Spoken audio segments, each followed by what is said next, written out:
Madden Football brings you the divisional round of the NFL playoffs, and it's brought to you by EA Sports. It's the Falcons and the 49ers on Sunday night. It was a frequent sight in the 80s and 90s, and it's continued on till today. Playoff football in the Bay Area as we welcome you to Levi's Stadium in Santa Clara. Just ahead, we'll decide the second entrant to next week's NFC title game. And we got a great one in store, as it'll be the Atlanta Falcons taking on the San Francisco 49ers. Hello, everyone. As the postseason continues here on EA Sports, we're pleased to bring it to you. Alongside Charles Davis, I'm Brandon Gaudin. And who has the edge here? You got one side that had some extra rest, but another comes in off a win last week in the wild card round. And it's funny, depending on which team you are, you say that that's an advantage. You'll take the rest, you'll take the week off, get your guys healed up a little bit and ready to go. But that team that's coming in off of a win last week, they're really excited to keep playing. They feel like they are hot and ready to go. And they will elect to not bring this one out as our first drive will begin at the 25. So here's the first drive now for the 49ers. And a glance here at their quarterback standing 6'3". And he and his team, they were the beneficiaries of a first-round bye earned by a tremendous regular season. He'd been a little bit nicked up so he could use the rest, and I'm sure his teammates felt the exact same way. But now it'll be interesting to watch their first few drives in this one, because sometimes getting the rest is great, but sometimes you accumulate a little bit of rust as well. Maybe they come out flat, and they can't afford that in the postseason. Now problems right out of the gate. We're going to get a delay.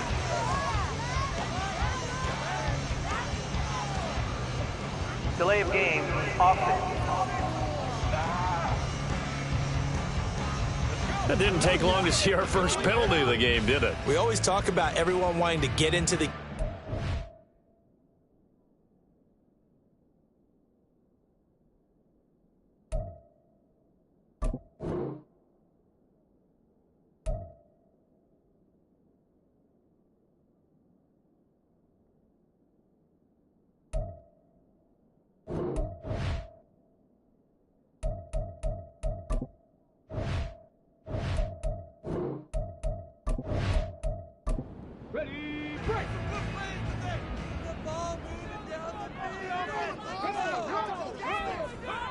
Now a shotgun snap as they'll look to throw.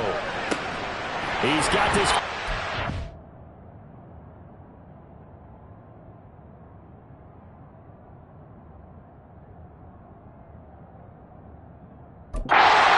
On the out route. And he'll get this up past the 25 before he's out of bounds.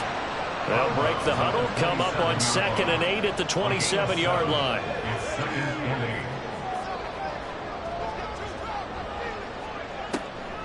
Out of the gun, they'll look to throw. That's caught by Ayuk on the slant. You can see the time and effort and thought that they put into their passing game because it was evident right there. It looks like a simple pitch and catch, but you and I both know that they have planned for this and worked hard to make it happen. And he is going to have the Niners first down. At least it would appear that way. He didn't get it by much, but yes, they do get the conversion on 3rd and 1. Ball up to the 35 now as they come up on 1st and 10.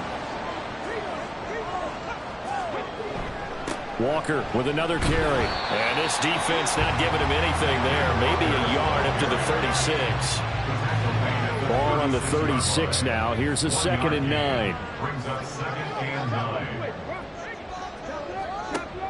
He'll drop to throw.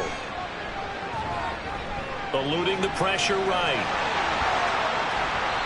A good decision in the end to pull and run. Gets him 9 yards in the first. And that's an early scramble that can be viewed positively by either side.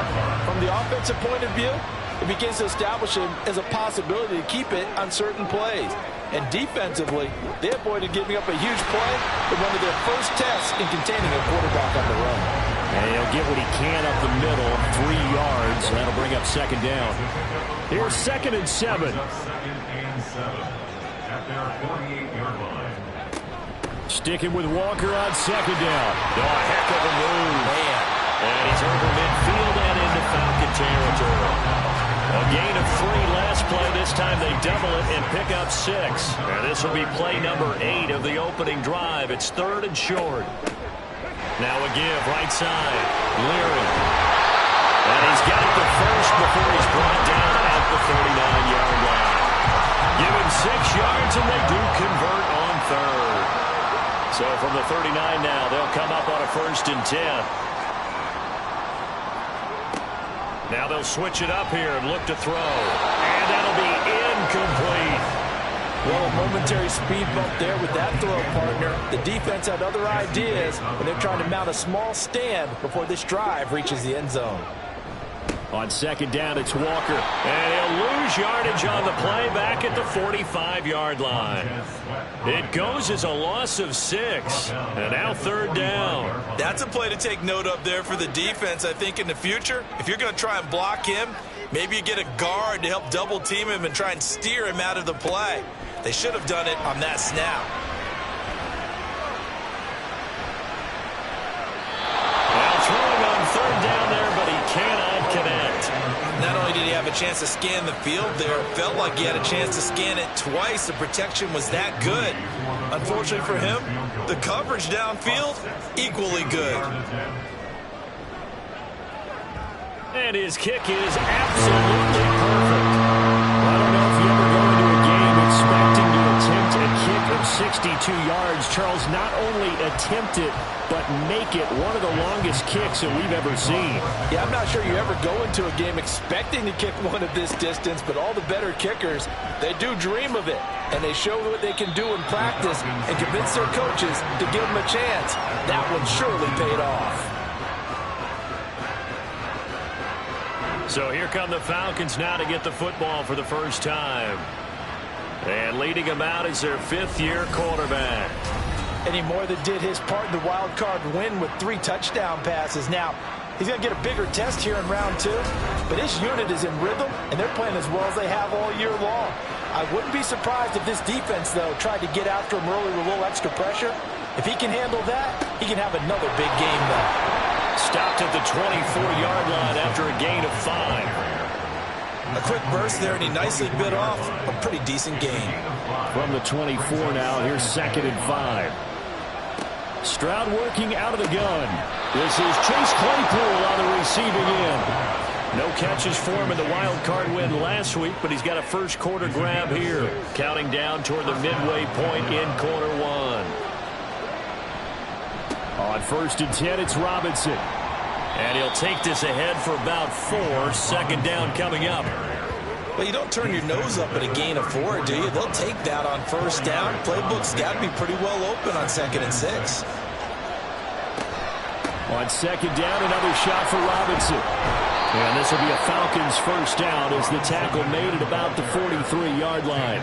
That's a nice run right there, able to get to the outside. And so many times defenses say, okay, we've got you hemmed in.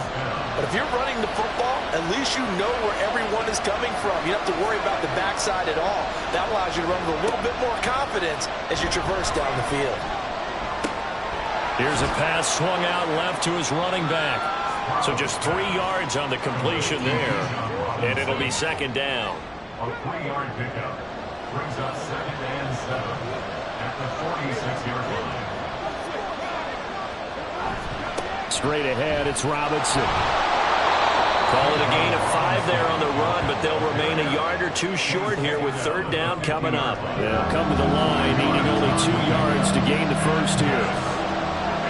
From the midfield stripe, they'll look to throw. Able to find the open man. That's complete. And he is going to have a Falcons first down. They needed 3. He doubled that. He got 6. Well, they kept it simple there, CD, only needing the short gain to move the chain, so they didn't want to go with a deep throw. They just go with that safer, shorter throw and able to convert. Nothing wrong with that at all, partner. Check the box, right? Make sure you pick up the first down. Offense is getting established. You're moving the ball. You're not turning it over. Check, check, check. They like what they're doing early in the game. 12 yards is the pickup. Good for a first down for the Falcons.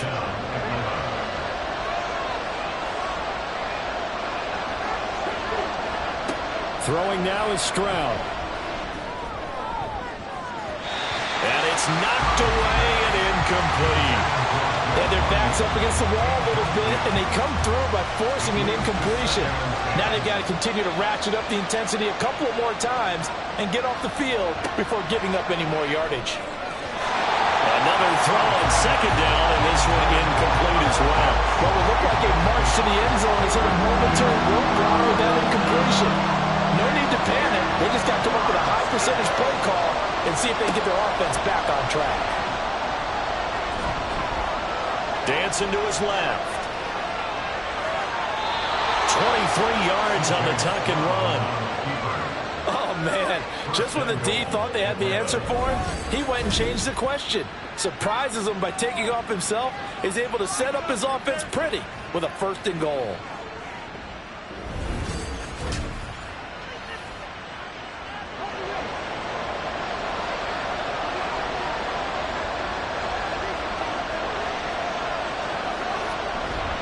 They'll run with Robinson. And he stopped immediately there. No gain on the play that time, and it sets up 2nd and goal. No gain on the play. Leads to 2nd and goal at the 49ers 8-yard line. And Stroud now to throw. Firing quickly here, and that's complete. And he takes this down to about the 2 before going out of bounds. The line of scrimmage is the 2 here on 3rd and goal. Robinson. What a stand so far defensively, and now that's going to bring up a 4th and goal. This is a long drive. Offensively, wouldn't you hate to end this with just 3 points? Doesn't it feel like during a ball game you have certain narratives going on and there's certain drives that seem to take on just a bit more importance than others? This feels like one of those, doesn't it? To me, 3 points here, a major letdown. This is the time to go and put 6 on the board. So 3 points on the board, as easy a field goal as you're going to get, but I can see you shaking your head. I love that peripheral vision of yours, partner, because to me, if it's the 4th quarter and you're up 6, I get it. But now, even if you run and don't get in, you're still setting them up to go a long field, 98, 99-yard drive. How do you look at your defense and not give them that opportunity? Back out there comes the 49ers offense ready for their second drive. Last time out, you remember their drive stalled, but thanks to their kicker, booted a long field goal to at least get them 3. Now here they'll try to do better and find the end zone. And in our experience, how much fun is it for coaches to know that they've got a kid who can nail it from long distance? Now the hard part is, as an offensive play caller, you don't want that in your head too much where you're relying on it, and he goes out and gets the job done for them. But I'm quite sure he would be content to just take extra points from here on out. Yeah, absolutely no question. I think his teammates would be okay with him just kicking the extra points as well.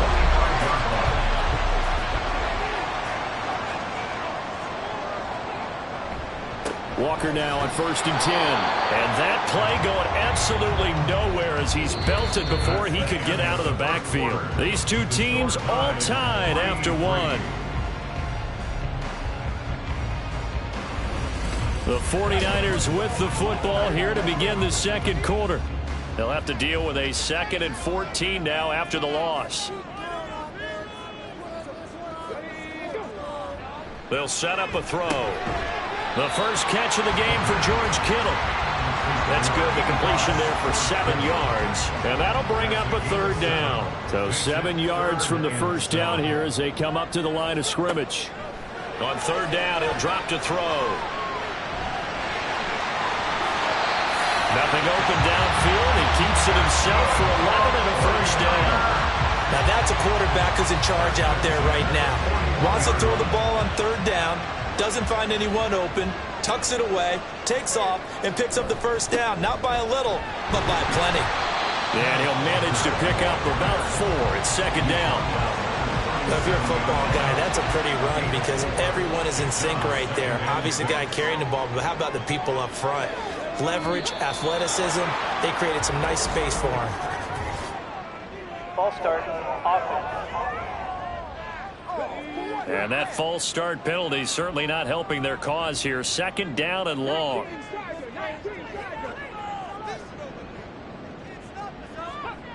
They'll look to throw.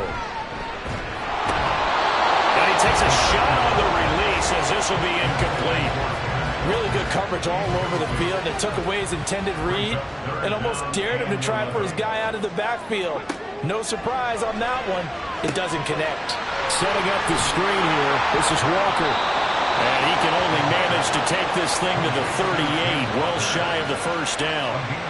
5 yards, not enough, and it'll be 4th down. So now on comes the field goal unit, and wow, this is no ordinary try here. And he has got it from 55 yards away. That was never in doubt. And they will take the lead here in this battle of field goals. It's 6-3. So we're trading first-half field goals. No breakthrough on the touchdown front. Got a 6-3 game. Yeah, and I know so many people look at a game through offensive eyes, right? They want to see how the game's played that way. You know how I'm going to view it, right? The defenses, to me, have responded well in this game. Like what I'm seeing from them, both of them hoping to keep it to field goals and not give up big touchdowns. About set to begin their next drive, the Falcons offense at the line. And a methodical drive last time, but they couldn't get that knockout blow. They had to settle for 3. But you got to like what they've been... There he goes, right side. Inside the 20. Chase Claypool. Touchdown, Falcons. Chase Claypool, 75 yards. And the Falcons are able to strike quickly here as they are in for 6. They talked about stringing together some explosive plays here in the playoffs. That was a pretty explosive play. It certainly was. And if you're going to win on the road, it certainly helps to have big playability in your hip pocket, doesn't it? Out comes the kicking team here for the extra point. And he's got it as the lead is now 10-6. One of the shortest drives you'll ever see. One play, 75 yards, 6 points. And he'll get it up just past the 20 as his guys will go to work at the 21-yard line. San Francisco's offense returns to the field. They're kind of searching for that magic elixir. You know, they're moving the football a little bit, but not with any great consistency. I love that term you just used, elixir, right? Old school. Old school. I love that because you don't want to put too much pressure on your defense as well, all right? If you're kicking field goals, that's great, but your defense has to keep going out there and holding the other team. You're not giving them any cushion to work with, and that gets tougher and tougher as the game goes along. Put the ball in the... Oh, this is taken in. It's complete. And they're going to have this across midfield and inside the 45. It's a gain of 35. Well, he worked his way quite a bit in this first half, and with good reason. You can see it there. He is such a handful defensively. Just too hard to keep him under wraps. He delivers a big play here for this offense. So the big play gets him across midfield now for 1st and 10. Straight ahead, Walker. And good work there in open space. He's got this all the way down now to the 32. Another nice gain, 13 yards that time, and another first down. 1st and 10 at the 32-yard line. On play action, they'll throw. Trying to fit it into Moore, but it's intercepted. And the Falcons are going to have it here as they'll start at their own 7. Well, when I looked down, he was kind of shaking his head right after he threw that pass. What did you see? Well, from a defense's perspective, anytime you have your eyes back towards the quarterback, you're in a position to make a play on the ball, whether it's a big-time play by you or an overthrow by the quarterback. You have a much better opportunity. Here comes the Atlanta offense now ready to take over here. They got the ball now following a big play, keeping the other guys out of the end zone. Now they'll start deep in their own territory, 1st and 10. Powers through. And now the juke. And he's able to get this one all the way past the 30. 61 yards rushing for him now as he has been strong here in the first half of this divisional round matchup. So they'll come up 1st and 10 now from the 33. Back to Robinson now on 1st down. And able to get this one across the 45 before he's brought down. Holding offense. They're backed up here with a 1st and 20 now after the holding penalty. Stroud looking to throw. Able to hit his target, Claypool. And this will go as a gain of 7 as he gets it to the 30-yard line. Behind the chain, 2nd and 13. At the 30-yard line. Stroud out of the gun here. It's caught on the right side by Robinson. Yeah, that's good for a gain of 6. 3rd and 7 now. He's already proven to be a factor in the running game on this drive. Now he gets involved in the passing game. I think what we're seeing here is the modern version of workhorse in the NFL, being able to run it and catch it with equal proficiency. Big yardage there on the scramble. It gets him a 1st down. He really looked comfortable there, scanning the situation, analyzing things, feeling the pressure, and then stepping up right through the middle and sprinting for a 1st down.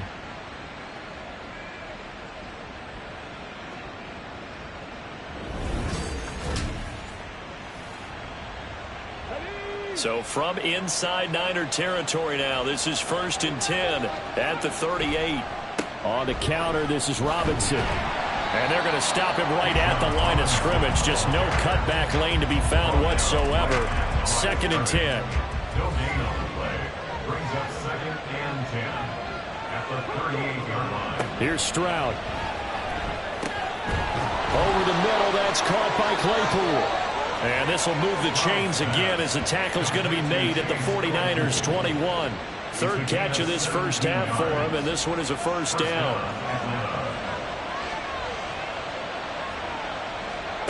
Now Stroud. They will find Davis. That's complete. Call it a gain of 3 on the play, and that'll make it second down. Oh, it's time to give a little credit there to the defense. They played that very well because it was a drag route, and he ran a little shallower than normal as he worked straight across the field. He was hoping he'd get lost behind the defensive line, but once he made the catch, nowhere to turn upfield and gain any yardage. Throwing again on second down, but this time it's incomplete. That sure looked like a nice call by the defense, and they're very cohesive in their coverage. As soon as he cut inside, they broke on the football and met him as the ball got there and forced the incompletion. He'll get this one complete to Davis. And the Falcons are going to have first and goal as they try to finish off this drive with 6 points. Well, they've had a great, impressive drive going here, and that pickup ensures the drive continues. And not only do you continue the drive, which is demoralizing for the guys on the defensive side of the ball right now, but you make your own defense happy. They're able to get a little more rest over on the sidelines while this one continues downfield.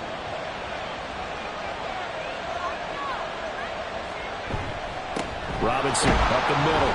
And he's going to be hemmed in and brought down right at the line of scrimmage. They'll say no gain on the play, and it'll be second and goal. Leads to second and goal at the 49ers 9-yard line. Stroud. He's got his man, London, right side. A short gain of just over 2 yards as the first half clock dips inside of 3 minutes. A big one coming in this divisional round playoff, third and goal. A shotgun snap to Stroud. He had a man open, but he missed him, and it's incomplete.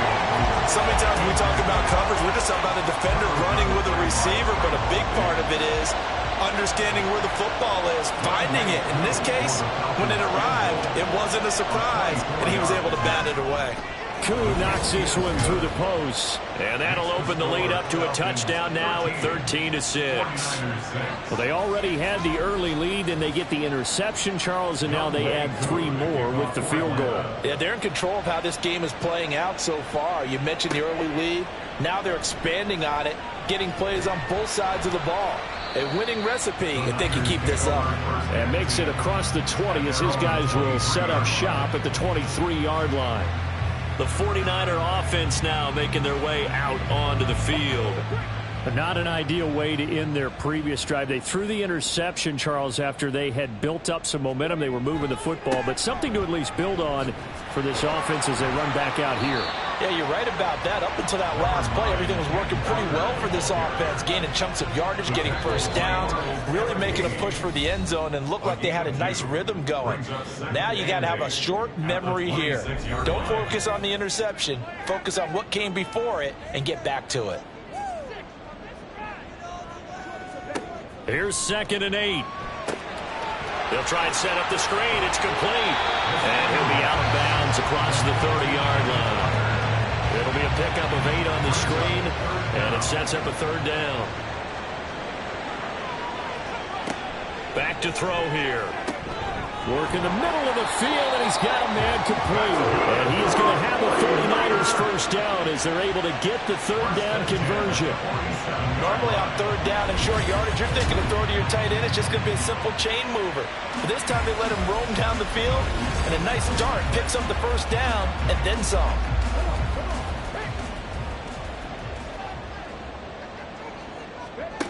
They'll look to throw now on 1st down. Man open, that's Deebo Samuel. Will go down as a gain of 6, and it's 2nd down. A 6-yard pickup brings up 2nd and 4 at the 41-yard line. Back to throw again. Looking for the out route, and he's got more. That one, a 1st down pickup of 8. Well, that's now 4 completions in a row. A good bounce back following the interception last drive. Certainly not letting it affect him, that's for sure. And we all know interceptions are going to happen. So the big trick, don't let it affect you going forward. Most of the good quarterbacks, they just tell the ball boy, get that one out of the rotation, give me a fresh ball, and let's go. He's got his offense moving again. The 49ers now going to use the first of their timeouts as they'll stop it with a look. Oh, it's intercepted. A drive killer there. And the Falcons are going to get this back to their own 34-yard line. Second straight drive now here, Charles, that have ended with an interception. And I just wonder, because I don't think it's going to rattle him necessarily, but I also wonder if it's going to nerve him a little bit. Does it lead to another one, or does he find a way to pull it together and become sharp again? Bijan Robinson leading the offense out for another drive. And he's well on his way to a 100-yard game. He's already more than halfway there. We're only in the second quarter. And what I've always loved about running backs is they'll tell you, I had no idea how many yards I had. Right. Those guys have an innate sense of where they are in a ball game and how many yards they've accumulated, because you know they're always working towards 100. He's been working well towards 100 here. So we've come upon halftime here in this NFC divisional round matchup. As we'll send you back over to Orlando with our EA Sports halftime report, here's Jonathan Coachman. Okay, Brandon, thanks very much. Welcome in, everyone, to our EA Sports halftime report. Let's get you caught up on what's going on around the NFL. We'll begin up at legendary Lambeau Field in Green Bay, where it was the visiting Bucs who were able to come in and win one on the road. P.J. Walker, 4 touchdown passes in the victory. Meanwhile, in our game, we're set up for a terrific second half. So to find out who will advance to the NFC title game, let's send it back out to Brandon Gaudin. We were certainly treated to an entertaining first half. Both these teams with some high points and maybe a couple of low points as well. So it's going to be a question of who can be the most disciplined team going forward. All right, Coach, thanks. Yeah, both teams likely to make some changes in what's been a closely fought battle to this point. A trip to the NFC title game hanging in the balance. Second half action back underway. The lane opens here. He's past the 30. It's a foot race. And they are not going to catch him. He's in. Touchdown, Falcons. And talk about taking words and bringing them to life. At halftime, I will guarantee you in their locker room, they talked about pressing the kicking game because you can get an advantage if you do it right, and they just did.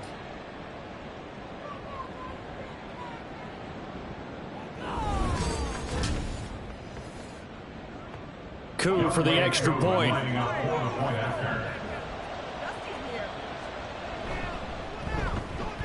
And the lead is up to 14.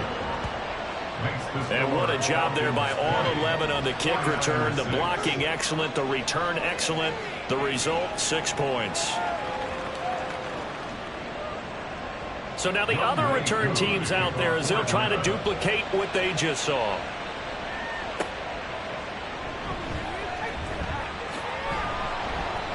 And up to about the 26-yard line, just across the 25. Here's a look at the 49ers offense as they make their way out for their first possession of the second half. And, Charles, they're certainly still right in this game, but they need that offense to wake up and in a hurry. Yeah, I like the way you put it. They certainly did seem to sleepwalk a bit in the first half. Now that their defense has done its job, it's their turn now to go out and try and get some points. A nice-looking play to start the drive down the middle and complete. And he'll be taken down, but not before they reach the 50. 25 yards that time. Certainly no settling into the drive there. They came right out on the first play and attacked the middle of the field for a big gainer and a first down.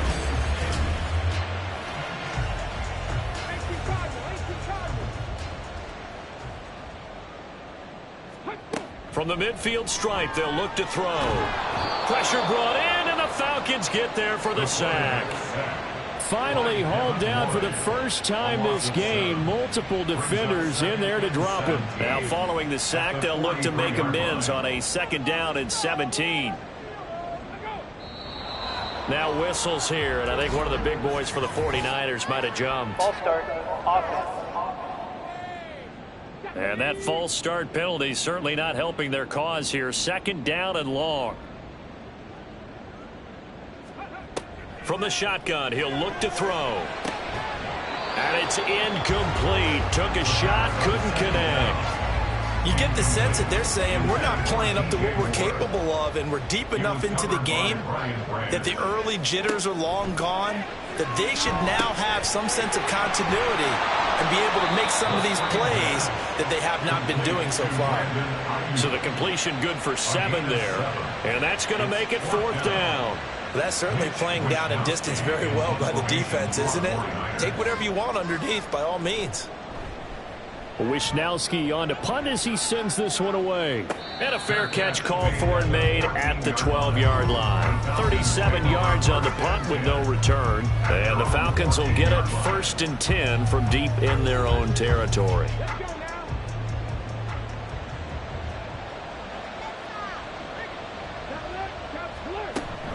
Now a handoff to start it out. Robinson. And a short gain across the 15 to the 17-yard line. Give him 3 on 1st down. It'll set up a 2nd and 7. Stroud off the play fake. And bringing it in, it's Davis. And way up past the 35 before he's taken down. A gain there of 21 yards. And now we get into the psychology of the whole thing, because a lot of teams with a 2-score lead in the 3rd quarter, they almost become defensive with their offense, just playing not to lose. I think with this team, you got to figure at this point, this is a great spot for them to go into attack mode, really try and put the hammer down and finish this one off. They'll wind up getting 7 on the play, and it's 2nd down. It's a gain of 7. Brings up 2nd and 3 at the 45-yard line. And Stroud now to throw. This one caught by Davis. He had 5 catches in the wild card win, and that's his 5th here, and it's good for a 1st down. 1st down, Falcons. Stroud sets up the play action. And that's going to be incomplete. Well, they've been back on their heels a little bit here in this drive, but a chance to exhale just a little bit there with incompletion on 1st down. Now they have to gear up, try and get 2 more stops, and escape this drive. Stroud, and a dump off here to Robinson. They do get a couple, but they'll be left staring at a 3rd and 8 coming up.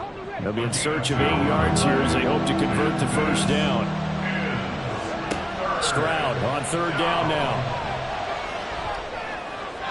And that one too wide and incomplete. Sometimes the game is pretty simple. Put a few extra defensive backs on the field, give them nowhere to throw the football, force the incompletion, and get off the field on 3rd down.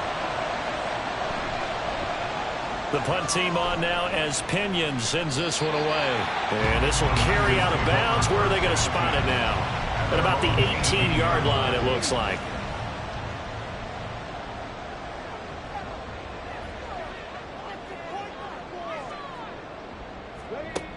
They'll try and start this drive in the air. Throw out wide to Walker. And he'll get this up to the 30-yard line. Right off the bat, it's a 1st down to start the drive, 12 yards. 1st and 10 at the 30-yard line. Up the middle, here's Walker. This will be stopped about 2 yards shy of the marker. 8-yard gain, 2nd and 2.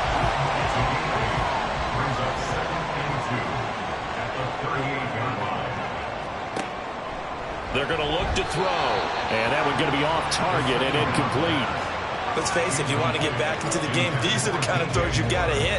He's wide open right there. Got to be able to get it to him, don't you think? And those are the throws that haven't been available to them every time he's dropped a pass. Yeah, that's a big miss. Pass taken in by his big tight end. And that's going to be good for another 1st down as the tackle's made at the Falcons' 36. Well, that's one way to convert on 3rd down, picking up 26 yards. Now what we're seeing, this is much better from this offense, because so far in this game, no touchdown to this point, and what's usually a direct correlation? Very few explosive plays.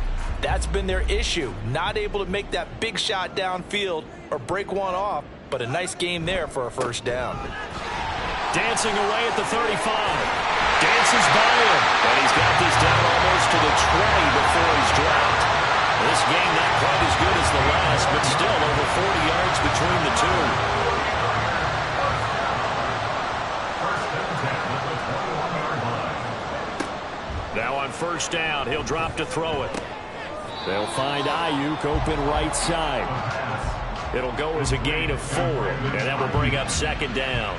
4 yards on the pickup. 2nd and 6 at the 17-yard line. They'll set up a throw. And this incomplete. He tried to check it down to his running back and nearly had the ball picked. So it's 3rd and 6, and this will be the 8th play of the drive. They'll set up to throw. He's got his target. That's complete. And he's brought down. Declined the pass interference there and wisely take the yardage. And I think defensively he's saying, I was getting away with that in the first half. Why are you making that? And across the chalk into the end zone. It's a 49er touchdown. It's a 1-yard touchdown run. And the Niners have cut it back within a score. Well, he finishes off the drive with a touchdown run, Charles. Remember, he also had a catch on this drive as well. And that's what running backs want to be in today's NFL, a complete back. 3 down, stay on the field, run it, and catch it. And he gets it done. Moody good with the extra point. And that'll cut the lead down to a touchdown. Here is Wisnowski to boot it away following the touchdown. And there will not be a return here. It's a touchback, and it'll come out to the 25-yard line. Atlanta now coming out on the field. And their lead cut in half by that touchdown a moment ago. They are up 7 as they begin this drive, 1st and 10.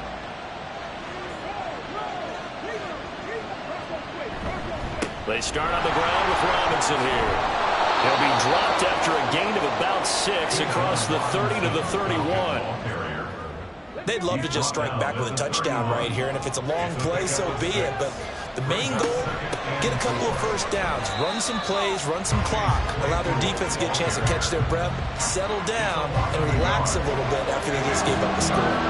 3rd and 5. Stroud looking to throw. He had him. He was open, but he couldn't get it to him. It's incomplete. And that's a really good job there defensively. They went into this possession knowing that they needed to get a stop. They're in a tight ball game, and they got it done. Great work to force the 3 and out. Got the football right back for their offense. They've got to go to the sidelines feeling pretty good about themselves and encouraging their offensive mates to get some points. It'll be a 39-yard punt, no return. And the Niners will go on offense, 1st and 10. Here's Walker to start the drive. And nothing much materializing there on the first down run. He'll get a couple, and that's it. Got it here at the 29 on 2nd and 8.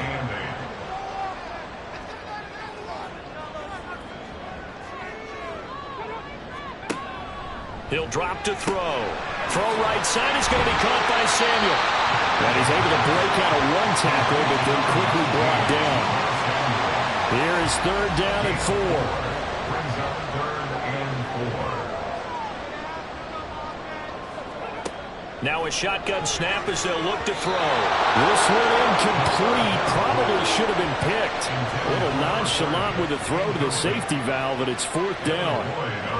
Here comes the 49ers punter now, as he'll punt it away for the 2nd time.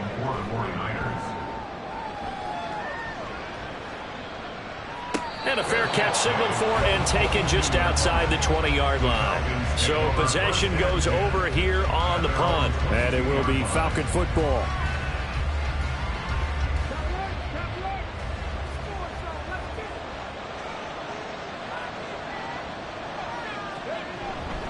They begin the drive with Robinson. We'll get this to the 24, and it's 2nd down. He's definitely tough to get down. We just saw it right there. But how about what we did see? Pursuit, wrap up, and then the big finish with the tackle. Now a deep ball here, hauled in just past the 50. And he'll take this to the other side of midfield before going out of bounds. 75 yards receiving for him now. It's a 1st down. When teams practice their plays during the week, they're hoping that it's going to pay off on game day. So it sure has to feel good for them when they hit them during a game, and they hit that one. Kyle Shanahan doesn't care much for that last call, so out comes the red challenge flag. Did he keep those feet in bounds? That's the question they've got to decide. And I got to say, watching it in real time, it was awfully close. Yeah, it certainly looked like a heck of a catch because he didn't appear to bobble it, which could complicate things. But even with the benefit of replay, that's pretty tight. Well, here's the call. So the challenge there does not go their way. This will indeed remain a completed pass. Handoff now to Robinson. And he finds a little bit of room, enough for 4 yards. It'll be second down. Well, on every play call, you realize it's not going to go for a touchdown. So a lot of your calls are setting things up for maybe later in the game, trying to establish the inside run with toughness now. Hopefully get to the perimeter later. And let's face it, you could do worse than a 4-yard run on first down. They try to throw on second down, but this one is incomplete. And the line to gain here is the 37 on third down. Stroud to throw it. He had a man open, but he missed him, and it's incomplete. Nice call by the defense there on third down. Just flood the field with extra defensive backs in their dime package. Nowhere to go with the football. Forces the incompletion. And on fourth down, on is the punt team sending this one away. The 49ers settling in for their next drive. And our game's had a little bit of a lull here, a little bit of a snag. Punts on back-to-back drives. And old-school coaches don't necessarily mind that. Didn't turn it over, right? Didn't create a big play for the other team. Right now what you're looking for is can you gain an advantage in field position? And that's what both teams are seeking right now. Yeah, they'll be seeking to gain that advantage here on this drive. They went counter there offensively, and a couple of defenders were on skates for a second. They certainly were, and you know what offensive linemen love about the counters and the misdirections? Sometimes you don't even have to block the defender. He can run himself out of the play if he doesn't read his keys properly. To about the 35, second down. I know we can't hear what's going on in that huddle right now, but I'll guarantee you at least one offensive lineman is saying, my bad, we simply couldn't move them off the line of scrimmage. We've got to do a better job trying to root those guys out of there. Back now here in Santa Clara. It's 49er football, but some ground to cover. They find themselves behind as we hit the fourth and final quarter. Here's 2nd and 8. And the Falcons get there. The Falcons get the sack. Down he goes. Arnold Ebiketie buries him for a loss of 11 from his outside linebacker spot. He's known for his legs and his fancy footwork, but he's not getting much of a chance to use it here. The defense continued to hold the upper hand by bringing him down on that play. The offense on third down tonight, they're hitting at 60%, 6 out of 10 thus far. This will be 3rd and 19. He'll look to throw. That's complete out left to Ayuk. It'll be a pickup of 16, but they'll remain short of the marker, and it's 4th down. Tell you what, he's been able to put the ball in some tight spots all game long. That throw, no different. Yeah, a lot of people would call it a gutsy type of a throw. I think he looks at it as, I can do it, so it's not that big of a deal to me, and I'm going to keep firing. Fielded at the 20. They call that a punt of 38 yards officially, and the Falcons will be taking over 1st and 10. The Atlanta offense out there for their next drive. And this has been a tight game to this point. Of course, they usually are at this juncture of the playoffs. But with the lead in the football, the clock right now their friend as they try to book their spot in the conference championship next Sunday.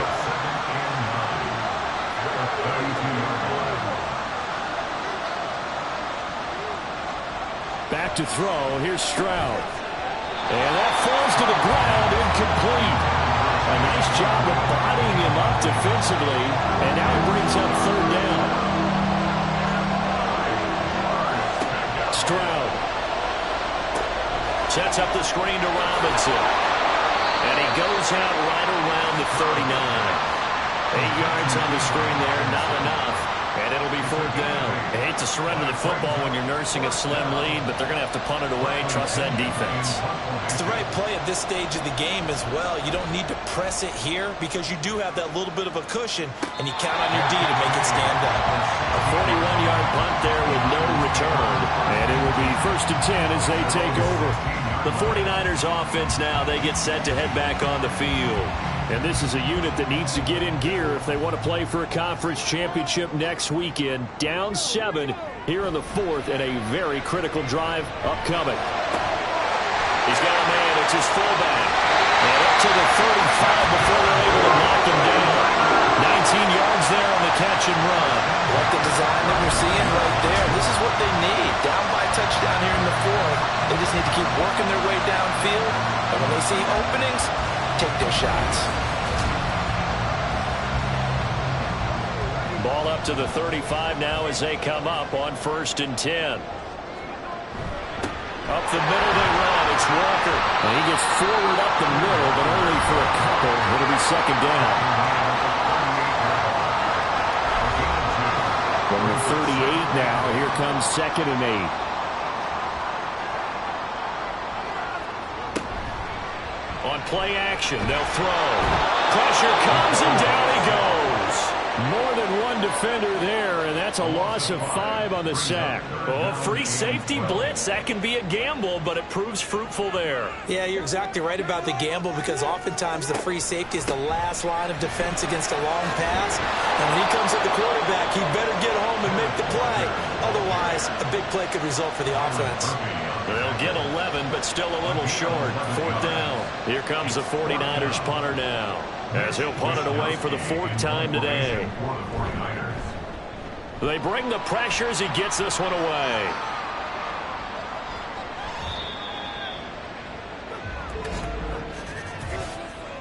Personal foul. Roughing the kicker. Defense. I don't know what the heck.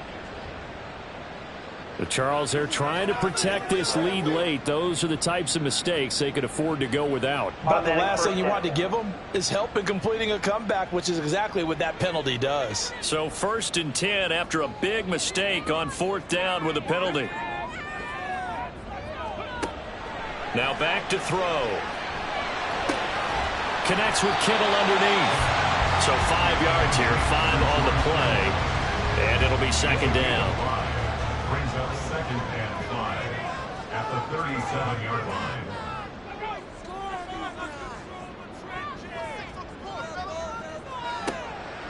From the shotgun, he'll look to throw. He completes this to Walker. Give him a gain of 5 on the completion. And that'll bring up what looks to be a 3rd and inches. Can't be more than a half a foot.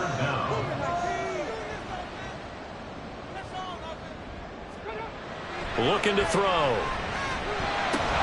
Work in the middle of the field, and he's got a man complete. And that's going to be good for another 1st down as the tackle's made at the Falcons' 15-yard line.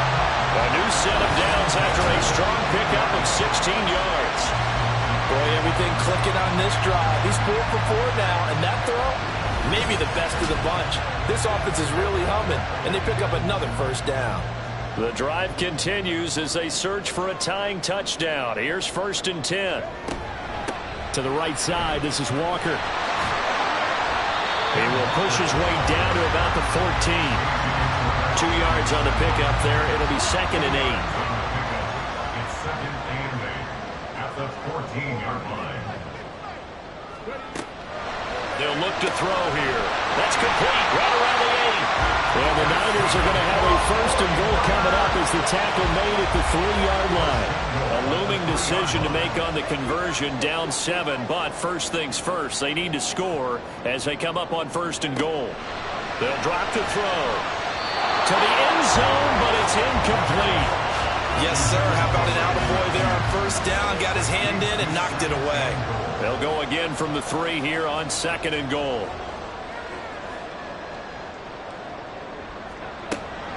He'll look to throw. That is caught by the tight end Kittle. Touchdown, 49ers. A 3-yard touchdown pass. And the 49ers are an extra point away from tying this game here in the 4th. But we are set up for a fantastic finish now. A fourth-quarter touchdown here. We're an extra point away from a tie football game. And I know they're thinking about possibly going for two, but I'd go ahead and kick this one and just get it back to level. An extra point try now for Moody.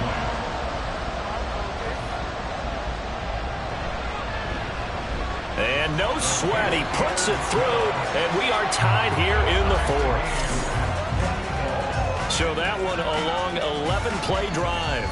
And it all ends with a George Kittle touchdown. Both these teams fighting for their playoff lives. All tied, fourth quarter, as the kick is away here. And he'll get it up past the 20 to about the 22. Here are the Falcons as their offense heads back onto the field. And as a fan of the NFL, not much more you could hope for in this divisional round matchup. Tie game. Fourth quarter, a lot of these fans with their hearts in their throats waiting to see what happens here. It's incomplete. Took a shot, couldn't connect. Had an open man that time, but ended up putting a little too much heat on it, don't you think, partner? Absolutely. Just needed a touch more air under it. Instead, he fired an absolute bullet. And he can muster only a couple here to the 24. Well, that's a good start to this drive on the defensive side of the ball.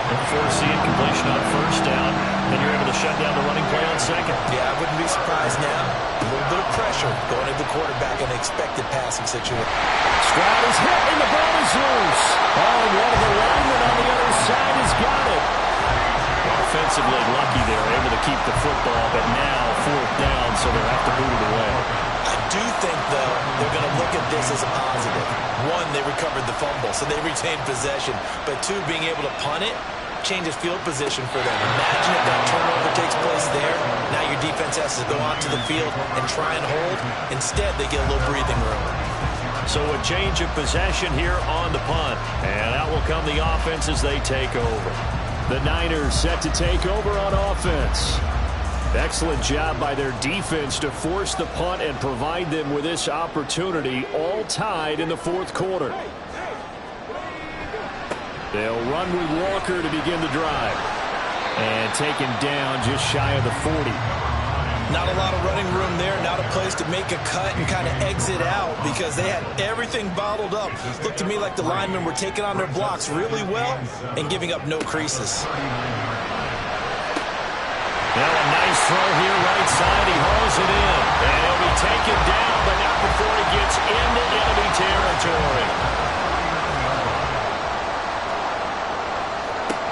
They'll look to throw here on first down. And he fires one incomplete. Not sure what happened out there, but it looked like the timing was a little off on that throw. Well, you know I'm a defender, so what am I going to say? Great defense. Darn right. They did something to disrupt that timing. There's a throw over the middle. It's taken in by his tight end. And a 6-yard gain gets him right around the 43. Playoff lives at stake. Boy, this is a big one. Third down. They'll look to throw again. Throw out wide to Walker. And he's brought down short. 2 yards there. Needed 4. Getting down to the good stuff. All tied with 2 minutes remaining on EA Sports. So it's 49er football here as we get you reset. And they're looking at fourth down now in this tie ball game.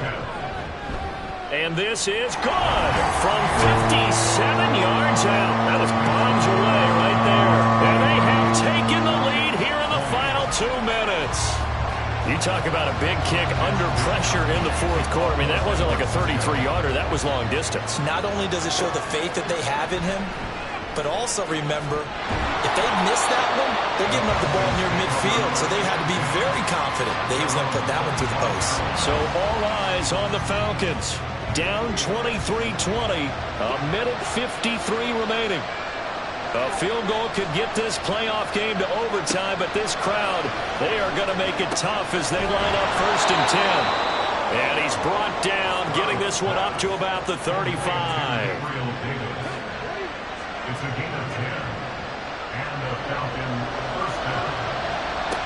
Now Stroud. He's got Claypool.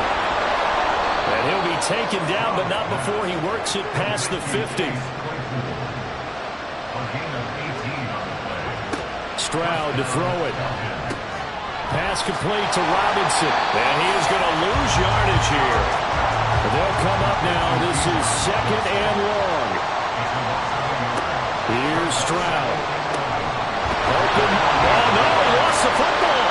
But it looks like one of the DBs has it. And his guys will take over at the 25-yard line. A lot of talk this week about ball security. In fact, they added an extra period in practice to be more secure with the ball. It didn't work out there. Well, sometimes you just get overexcited during the game. You may all of a sudden make your catch, see some open field, and decide you're going for it, and not realizing that danger lurks while you're doing so. And there's your end result right there. We've got to have two hands on the football here as they run on 1st down. Now he's loose at the 40. Inside the 20. And he's going to be shoved out of bounds inside the 15-yard line. And that run has to be so deflating for the defense. They needed to stop. That might put the icing on the cake. Perfect word for it, because when an offense grinds a defense down and kind of takes their heart from them, and you see them start to sag, no better feeling for the team running the football. A real field flipper there as all of a sudden they've got a 1st down in the red zone. From the shotgun now, here's an inside give. And he's across for the touchdown. In the final minute, that should just about seal it. Obviously, Charles, such an important, well-executed touchdown, and that caps off what has been a strong second half. Remember, they trailed at halftime. And how about the response? That's the type of thing that every team talks about before the season begins. Don't worry about the scoreboard at the half. Let's play strong in the second and come out and take the fight to our opponent. They did exactly that, and now they have the lead to show for it. Moody good with the extra point, and his guys will take a 10-point lead. Here is Wisnowski to boot it away following the touchdown.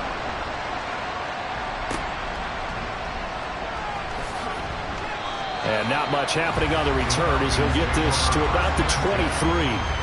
The Falcons back out, getting set for this next drive. They have a little bit of time left here, but this one not going to go their way. And this is where, in this situation for me, you just go ahead and run out the clock, shake hands, congratulations, and move on. Because now, you're not going to make up for what's happened during the game in this last sequence. We'll see what they do here in this last sequence. Stroud's throw going to be caught by Davis. Now the Falcons going to use one of their timeouts as they stop it with 22 ticks to go in the 4th. Meanwhile, Stroud's throw there, holding by Claypool. And he's going to have a 1st down as he's out of bounds to stop the clock with just under 20 seconds to go.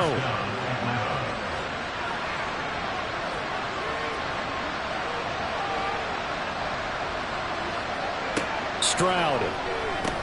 That's caught by Pitts. Oh, and a nice tackle, a 6-yard pickup, but they need more than that. The Falcons going to use the 2nd of their timeouts. Stroud looks to throw. And this is intercepted, and that should do it. Still going inside the 20. And into the end zone. A pick 6 for the 49er D as they score the touchdown.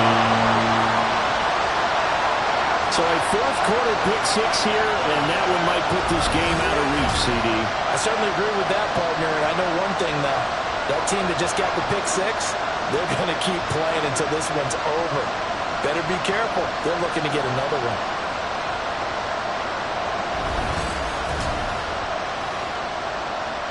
Now Moody for the PAT.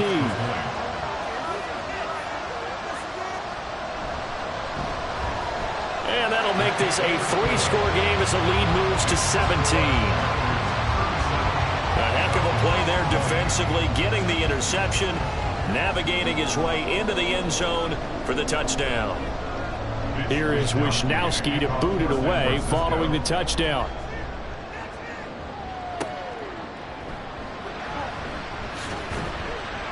And he'll take it up past the 25 to the 26-yard line. About set to begin their next drive. The Falcons offense at the line. This is just an exercise in futility. Do you even bother running a play here offensively? I wouldn't, because now is not. It got his man complete. And the Niners will continue on as we say so long, everybody.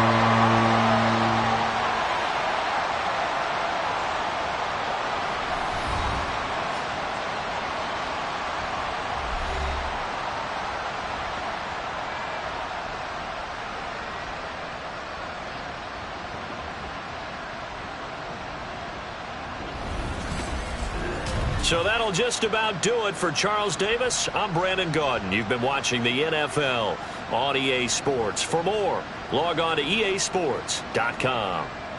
The 49ers get the win here at home as we say so long from Santa Clara.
Madden Football brings you the divisional round of the NFL playoffs, and it's brought to you by EA Sports. It's the Ravens and the Bengals, and it comes your way next. EA Sports coverage of the NFL playoffs brings us to a very loud and a very sold-out Paycor Stadium here in Cincinnati. Straight ahead, we punch the second of 2 tickets to the AFC title game, and we've got a great one in store, as it'll be the Baltimore Ravens taking on the Cincinnati Bengals. Hello, everyone. As the postseason continues here on EA Sports, we're pleased to bring it to you. Alongside Charles Davis, I'm Brandon Gaudin. And who has the edge here? You got one side that had some extra rest, but another comes in off a win last week in the wild card round. And it's funny, depending on which team you are,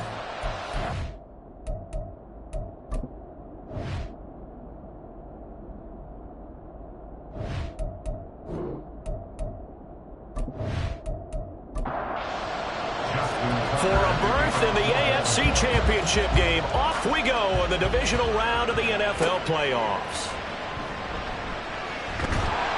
And he'll go down as this drive will start at the 25-yard line. Here come the Bengals now to take over. And a glance here at their shifty mobile signal caller.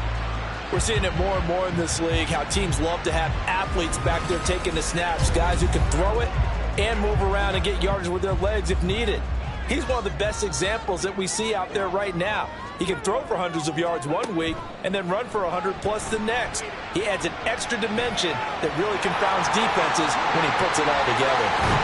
And he'll be taken down, but not before they reach the 50. Turns out to be a great idea to tuck that one. Good for 24 yards.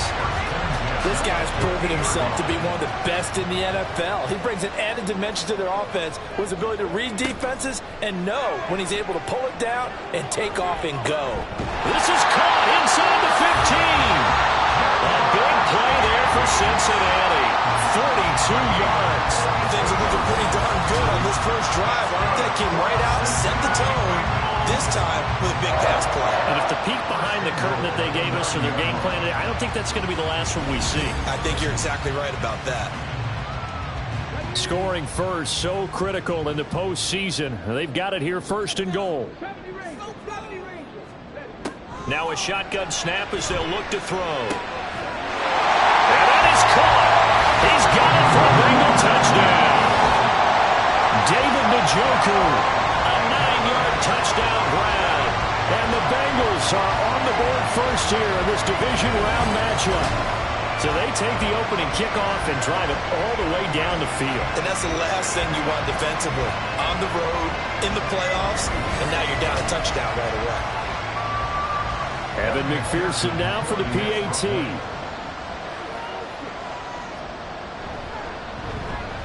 And he's got it to make it 7-0 Bengals. So a 75-yard scoring drive on just 3 plays. And it's finished off with a Cincinnati touchdown. And no chance to get away as they'll get him down at about the 17-yard line. Number 8, Lamar Jackson, trotting onto the field at quarterback, ready to lead this Ravens offense. All in all, he was pretty solid in the victory in the wild card round and threw a couple of touchdowns. And when it comes to quarterback play, you'd always love spectacular.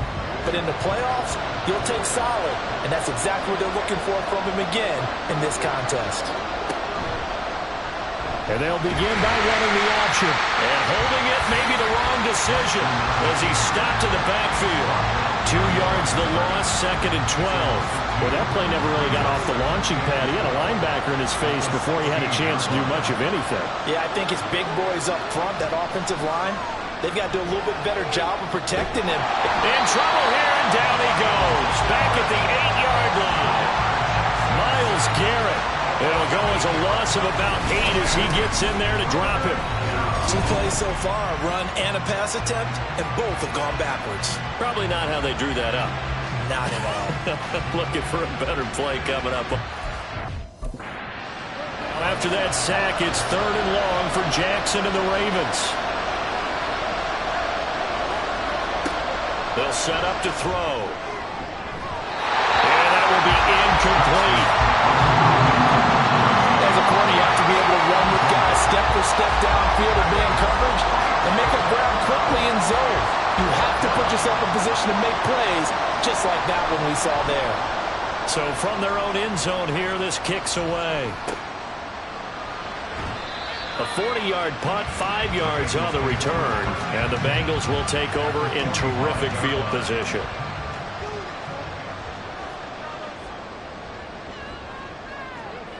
They'll come out throwing here on 1st down. This pass complete to Higgins. Call it a gain of 6 on the play, and that's going to bring up 2nd down. A 6-yard pickup brings up 2nd and 4 at the Ravens' 39-yard line. They'll look to throw, and his throw here's incomplete. I think that's a big-time play there because the slant route is really hard to cover because the timing is so quick. But able to see it, diagnose it, and get to the football, that's why he was able to bat it away. Over the middle, that's caught by Chase. And he'll be taken down, but he does have 1st down yardage. They're able to convert with a gain of 4. 1st and 10 at the 35-yard line. Now a play fake here on 1st down. And that is incomplete. Now the coverage a little too good there, and it's 2nd down. Leads to 2nd and 10 at the 35-yard line. Back to throw again. And that one into the hands of Brown downfield. And he's going to be taken down with the 1st down at the Ravens' 13-yard line. A good pickup there at 22. Somebody sharp in this game. I mean, a touchdown pass on the first drive. He comes right back, and he's flinging it around really well here. A really nice throw there to pick up the 1st down. You kind of just feel a laser focus and confidence about him, and I think we saw that this week, didn't we? Barkley hit, and the ball pops free. Wow, that ball gets knocked free, but a teammate comes along and scoops it up. It's almost like baseball. Guys at bat, people are on base in scoring position. One guy doesn't get him home. The next guy comes through and picks him up. And avoids the turnover. Now, meanwhile, here's a 2nd down throw that's knocked away and incomplete. So it's 3rd and 6, and this will be the 8th play of the drive. And 6 yards to go. They'll stick with the passing game as he looks to throw. And this time he's got the hook up. It's complete. 2 catches now in this divisional round matchup. That one, a 1st down. And in a lot of ways, that catch is expected. Red zone presence, and that one was realized there. You've got to find your tight end in that situation. They'll try and run for it with Barkley. And that one blown up quickly as he's going to be stopped before he could even get started. Call it a full 3 yards in the wrong direction there. Brings up 2nd down.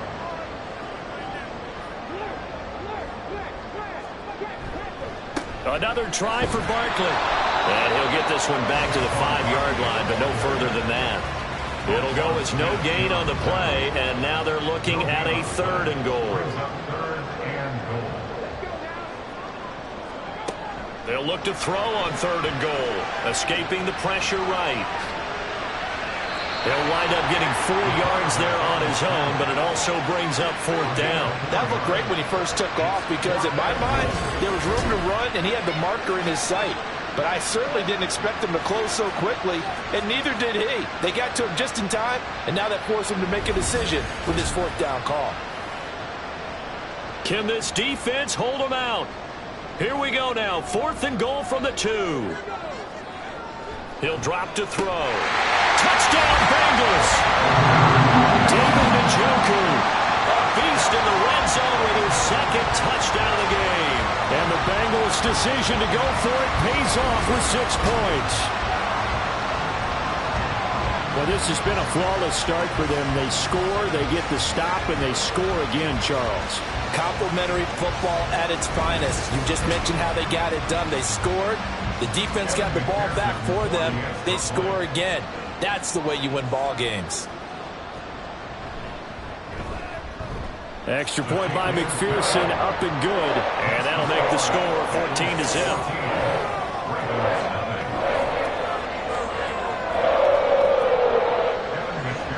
After the touchdown, McPherson on to kick this one away. No run back here, down to a knee, and this drive will start at the 25. Baltimore set to take over here for their second possession of the game. They trail early on the road in the playoffs. Not a great combination as they've got it 1st and 10.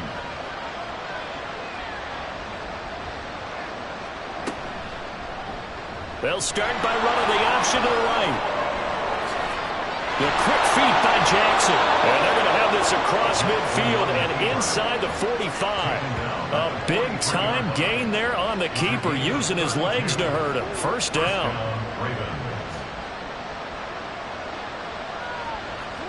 Here's Jackson. Looking left side, and he's got a man. That's Wallace. And down he goes, taking it inside the 10, just shy of the 5 at the 6. That one good for 37 yards. Seems like all the fireworks in this first quarter have been on the other sideline, but here they're saying, hey, we've got some explosive guys on our side too. And that's a big play in a game that's looking like it might be full of big plays.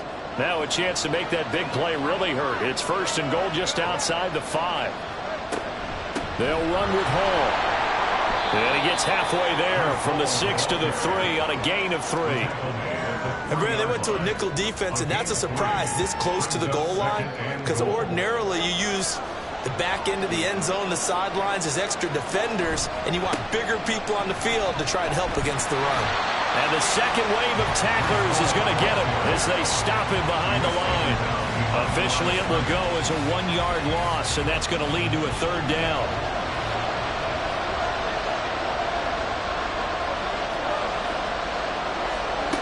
Now it's Jackson. Steps away. And fights him off. They'll take it into the end zone for a Ravens touchdown. Lamar Jackson taking it in from 4 yards out. And the Ravens are back within a score. Boy, a good, strong run there. Some serious perseverance, and it pays off in 6 points. And, Brandon, you know when it gets deep into the red zone, it often becomes a question of who wants it more. And we got our answer on that one, didn't we? The guy with the ball, he wanted it all. Justin Tucker for the extra point.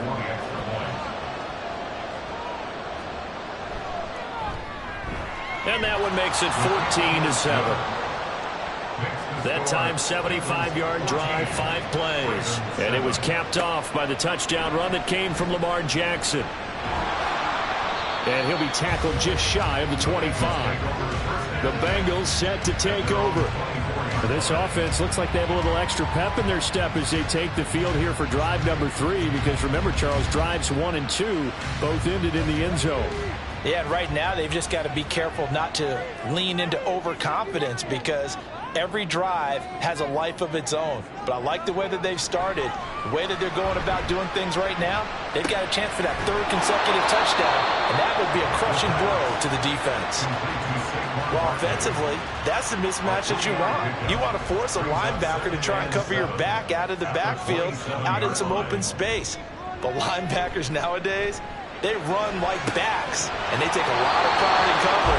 What a nice play he made there in the open field. Throwing again on 2nd down, but this time it's incomplete. An incomplete pass on that last play, and that means they'll need to come up with something here on 3rd down. And down he goes, but he takes it up to the 40. A busy first quarter. His 3rd catch of the afternoon is a 1st down. Well, I think when they look at their offense, they think to themselves, weapons everywhere, and they want to move the ball around. They want to spread it to different people. But you absolutely know They want to get this man involved as well, and that's what they just did on that play.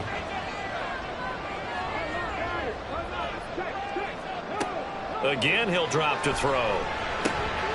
This will be caught by Brown. And they get to him after a gain of 6 to the 46. Here now, 2nd and 4. Brings up 2nd and 4 at the 46-yard line. They'll look to throw again. Connecting on the out route here with Higgins. And Higgins is going to have a Bengals first down as he'll get this across the 50 to the 49. 5 yards on the play there as the drive will continue. First and 10 at the 49-yard line. Now on first down, he'll drop to throw it. Got him in. It's Brown. And they'll get him down as he's inside the 40. The Bengals passing game finding a rhythm. They've got another first. Well, that certainly has to feel good. It's not all the time that the play caller should get all the credit. Sometimes I think in the huddle, the quarterback just says, hey, who's going to make a play for me? I just need something right here. And the end result there, nice first down. Drive keeps moving. No gain on the play.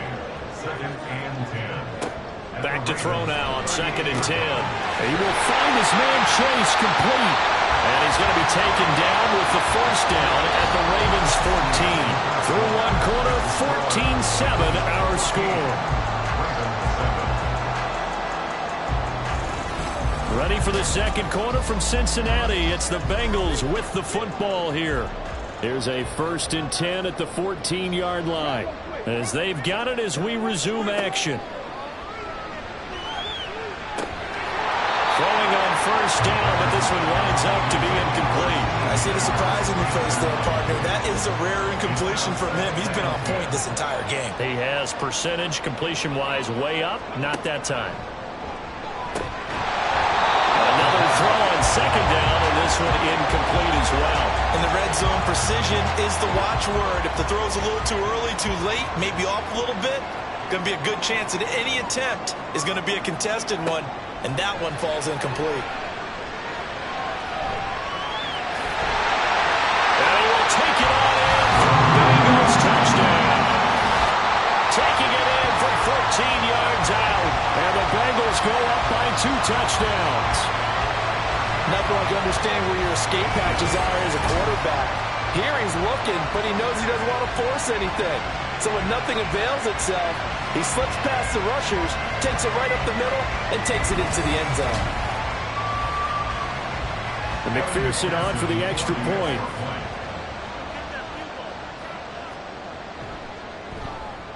It's good, and it is now 21-7. A pretty long drive that time. 11 plays all told. And it was finished off by the 14-yard touchdown run. The Ravens ready to take over. As this offense comes back out here, Charles, they're trailing in this ball game. And they've been on the sideline for a while. They did score their last time out, but they just had to watch that long, sustained drive. So we'll see if they can shake the rust off. Yeah, and that's always a question that you have when you have to come off the bench after having sat there for a long time. Are you ready to go? Are you loosened up? But even more so, are you mentally alert and ready to put your best product out there? Throwing on first down, it's Jackson. He gets it underneath to Hall. And just 3 yards on the catch there. He couldn't get away. And that'll bring up 2nd down. Brings up 2nd and 7 at the 38-yard line. Jackson, options out left. Only a yard there on the keeper, and that's going to leave him with a 3rd down. Anytime you decide to use your quarterback as a runner, most of the time when you design a play, you're expected to break a little bit bigger than this one, because when you run him on short gains, your risk-reward and him taking hits, I'm not sure that's the payout they were looking for. And the throw on 3rd down, knocked away and incomplete. One first down here, and that's all, folks. Good work by this defense to hold things in check and force a punting situation.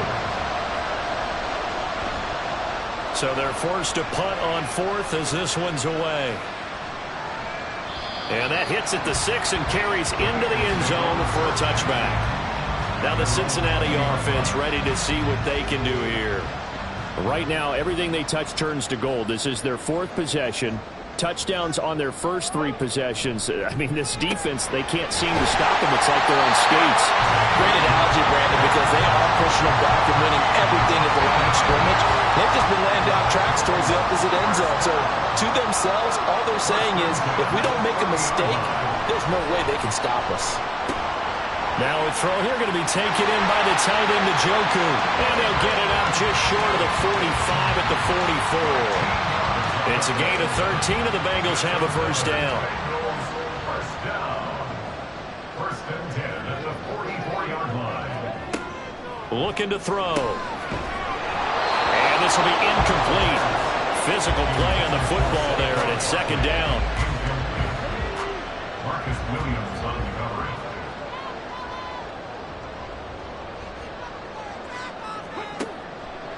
They'll drop to throw. And that'll be incomplete. Took a pretty good shot as he tried to pull that one in. Couldn't hang on, third down. Marcus Williams on the coverage. On play action, they'll throw. Now he's free at the 35. And all the way down to the 25-yard line. That's a first down and then some. A 32-yard pickup. This offense is looking very comfortable here in this first half. Very relaxed, very smooth, very efficient. No wasted motions. Things are definitely going their way, and they continue to move the ball downfield.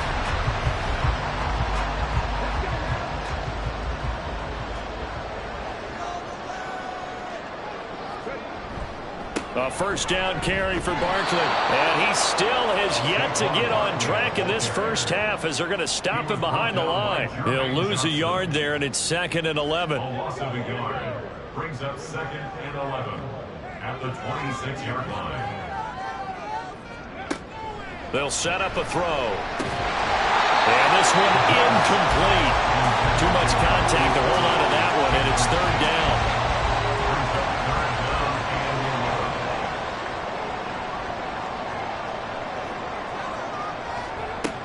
Back to throw. He's going to go up top for the end zone. And unable to connect. Incomplete. Now give them credit. They took their shot, but it's going to bring up fourth down.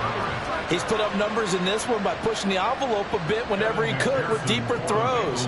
But let's play a little philosophy here. Some plays it works. Sometimes they're ready for you. And that time, they were on guard. Incomplete. So 3 points there, and they continue to build this first half lead. Yeah, every little bit helps. And the more that you can put together drives and start controlling the tempo, controlling possession, finishing with points, the better off you're going to be. Taken at the goal line. And he'll be brought down right on the chalk of the 20. Baltimore about ready to go on offense. Defense got the better of them last series, forcing a punt. See if they make a few changes in the game plan here and try to get points out of this drive. 1st and 10. Now Hall to start the drive. And he stopped right at the 25 after a gain of 5. If you're a coach, you'll absolutely take that run every time on first down because it really sets you up to go in a number of directions here on second. Now a deep ball there on second down, but it'll wind up incomplete. Zone coverage there, and they were playing deep. That makes it obviously a little bit harder to run by guys. And that time, it was not much of a window to get the ball in there, and it winds up incomplete. And he'll be taken down, but he does have first down yardage. A strong 8 yards will keep this drive rolling. So they'll come up 1st and 10 now from the 33. Jackson now. And that one off the mark behind him. Incomplete. Not sure what happened there, but he just didn't get the right read on the coverage that time. Pass wasn't where it needed to be, and that'll send them back to the drawing board. Jackson. Got his man there. It's Wallace complete. They get 7 out of that, so they're left with a 3rd and 3. Coming up here looking for 3 yards to pick up the first. To throw again is Jackson. Pass taken in by his big tight end. And he will have a Ravens first down as they're able to get the 3rd down conversion. 2 first downs have them up near midfield now on 1st and 10. On 1st and 10, it's Hall. And not a whole lot of room to operate there on the first down run. He gets maybe 3. Yeah, I don't know if it's exactly a win-win, but if you're on offense, you'll take that kind of a run, all right? It was kind of stacked up, found a little bit of yardage, and frankly, they're pretty close to staying on schedule on offense. The playbook is still open for the coordinator. And he'll get this into enemy territory, but not by much as he's down to the 48. So they need 6 yards here on 3rd down. They're 2 for 2 on 3rd down tries so far on this drive. To throw is Jackson. And this is going to be incomplete. So 2 third down conversions on this drive, but not able to get a third, and now they deal with 4th down. Out now is the punter, Jordan Stout. He's been a busy man here in this first half as he gets it away. And this will be out of bounds. Now it's a question of where they'll mark it. And they'll say it crosses at the 11-yard line. The Bengals offense now, they head back onto the field. And they're not going to play this conservative, I don't think. They had the field goal last time, and they're up, but they're looking to put a drive in the end zone. Oh, I agree with you totally. No one goes out on the field and says, all right, let's just settle for 3, except in certain situations, trying to ice a game, that sort of deal. Most of the time, it's end zone, and that's what you're thinking, and I believe that's exactly what they're thinking as they begin this one. Yeah, no quarterback ever goes out there saying, hey, let's get 3, right? Not one that I've ever met. They try to throw on 2nd down, but this one is incomplete. And the Bengals on 3rd down. They've been very good, 5 for 7 thus far. This is 3rd and 9. They'll set up to throw. That is caught, and he'll be taken down, but they've got this one up to the 35-yard line. But they convert on 3rd with a gain of 22. And things are definitely going right for them here in the first half. Pick a down, any down, even 3rd down, no problem. They get a connection there and pick up a fresh set of downs, continuing to move the ball. Ball up to the 35 now as they come up on 1st and 10. He'll drop to throw. He'll get this out to Barkley complete. And he slips up past the 45 before being tackled.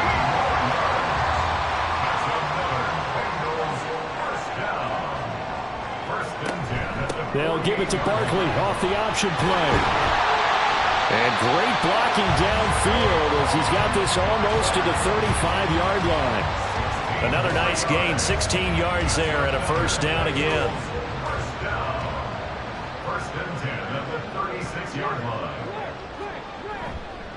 It's Barkley on the counter. And he'll get it inside the 35. Well, he hasn't made much of an impact in the running game thus far, and after that last run, not much is going to change in that area. He hasn't been able to get anything going, and really the offensive line not helping him much. 2nd down and 8.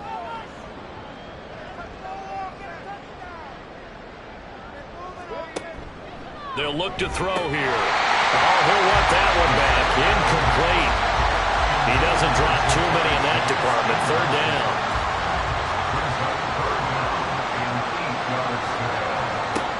They'll look to throw. Oh, it's intercepted. A drive killer there. Picked off by Marlon Humphrey. And the Ravens are going to get it back here just past the 35. So really the first speed bump that this offense has encountered. They'd had the rule of the roost here in this first half, but now slowed up just a bit by the interception. And there's a chance that that's a wake-up call for them because you don't want to go on autopilot too early. That team on defense is capable of making some plays similar to the one they made right there. Baltimore with good starting field position as they come up 1st and 10 at their 36-yard line. After the interception, here's Jackson. And that one drops down, incomplete. Good coverage there, forced the ball free, and it's 2nd down. It leads to 2nd and 10. Now it's Jackson. And that's to Amon-Ra St. Brown. And he'll go down, but not before getting this inside the 30. A big pickup of 38. So often when we're watching a football game, we see one with a lot of ebbs and flows, and this one is no different. And sometimes you just need a big play to wake you up a bit. And they get one right there. That shot of caffeine this offense was looking for. So now then, the big play has them all the way inside the 30 now, 1st and 10. Here's Jackson to throw. And that is incomplete. He couldn't hold on through the contact. Brings up 2nd down. It's 2nd down and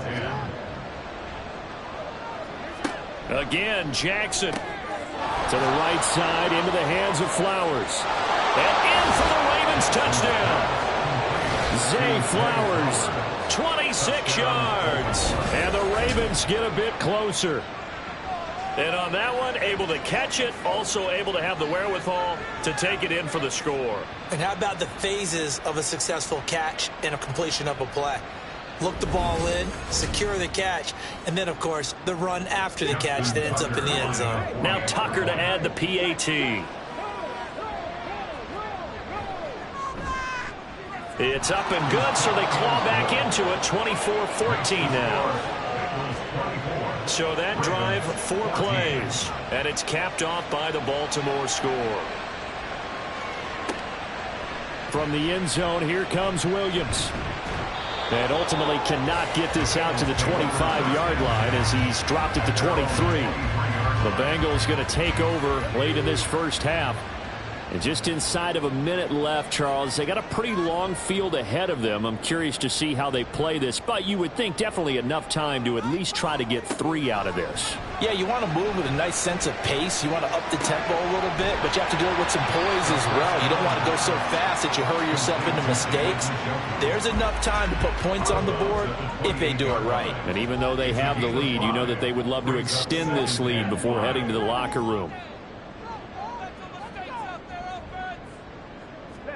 2nd and 5. Right back to Njoku. Now the Bengals going to use the first of their timeouts as they get the stoppage with just under 50 seconds remaining in half number 1. Over the middle, that's caught by Chase.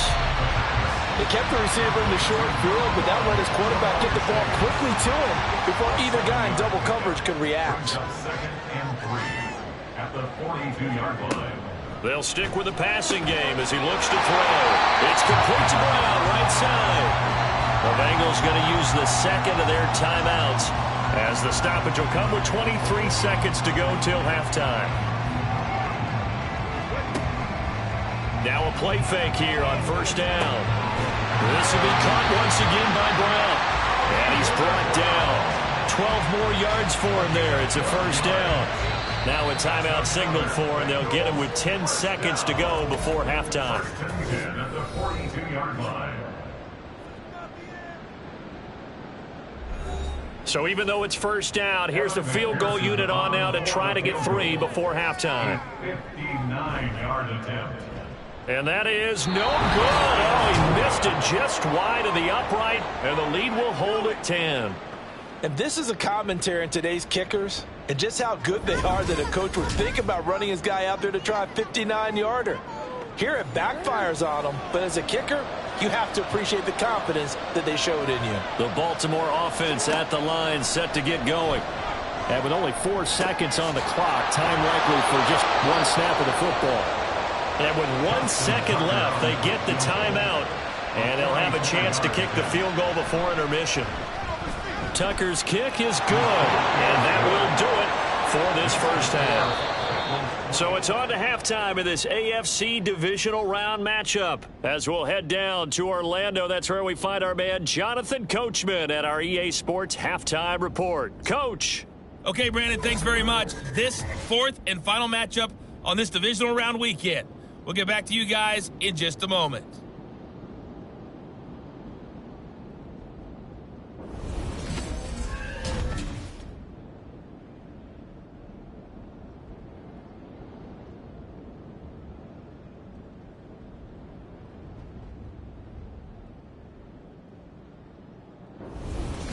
Okay, Coach, adjustments likely going to play a big role in this 3rd quarter in what's been a tight contest so far.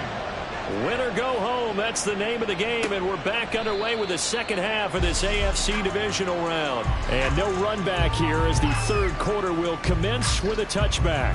Out come the Ravens now. They'll go on offense first here in this third quarter. And Charles, that had to be an interesting locker room at halftime. This is a team that's had so much success this year. Haven't really had to deal with a lot of adversity at halftime, to be honest. But now here they are with their playoff lives on the line. And I think when you're alluding to that interesting locker room, you're just wondering, how are they handling that bit of adversity that they're seeing right now? Because I think this is a team that has to look to lean on the veterans at this point. We know we're better than this. We've proved it all season. Let them disseminate that confidence through the locker room. But this opening drive, it'll be an important one for them to give them a little jolt of confidence moving forward. 14 yards that time and a first down on the keeper. Well, partner, for a few years there, we thought this read option play was going to take over the whole NFL. It seemed like everyone was using it. But it has been scaled back considerably in the last few seasons, mainly because people are worried about their quarterbacks getting hit. But when you call it at the right time and you use it properly, you see the type of gains you can get. A nice chunk of yardage there by the quarterback.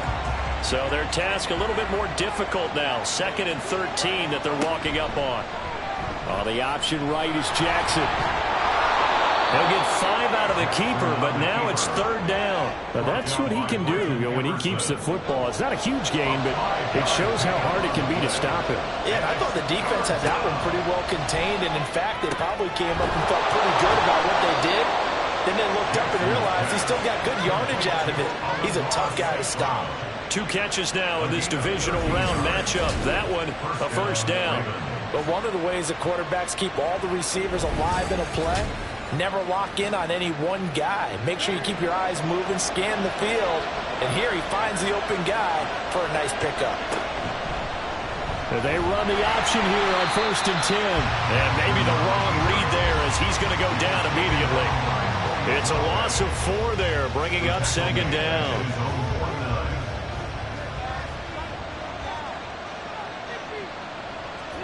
Now it's Jackson. That'll be caught. Wallace hauls it in. And he's got another first down as the tackle's going to be made at the Bengals 33. A big one there for the Ravens. It goes for 18. So they'll come up in Bengals territory now with a 1st and 10 down at the 33. Throwing is Jackson. He's able to find Wallace.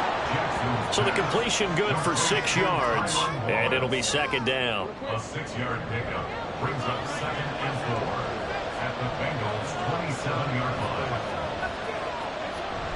They go play action now. Jackson, he's going to take a shot for the end zone, and that's going to be incomplete. Good effort there trying to take a shot, but it's 3rd down.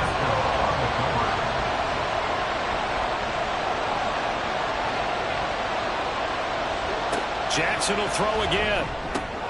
A short throw caught by Andrews. And he will have a Ravens first down by about a yard. It's a gain of 5 on 3rd and 4. At first glance, I thought he just used his size in order to win the route. But he also had a little subtle move in there as well. Made the defender think he was going one direction. I was able to track the ball in another. They'll give to Hall. And a nice job to break free of 1 tackle, but it slowed his momentum somewhat, and he's taken down right after. They work now on 2nd and 9. Play action. Now Jackson. Open man left side is Wallace complete. Touchdown! Tylan Wallace. A 22-yard touchdown grab. And the Ravens are within an extra point of tying up this ball game. As a fan, is there anything prettier than a well-executed post route? No, it's a thing of beauty, especially when it's done like that for a touchdown. The throw, the catch, and how about the run after to get it to the end zone? Tucker now for the extra point.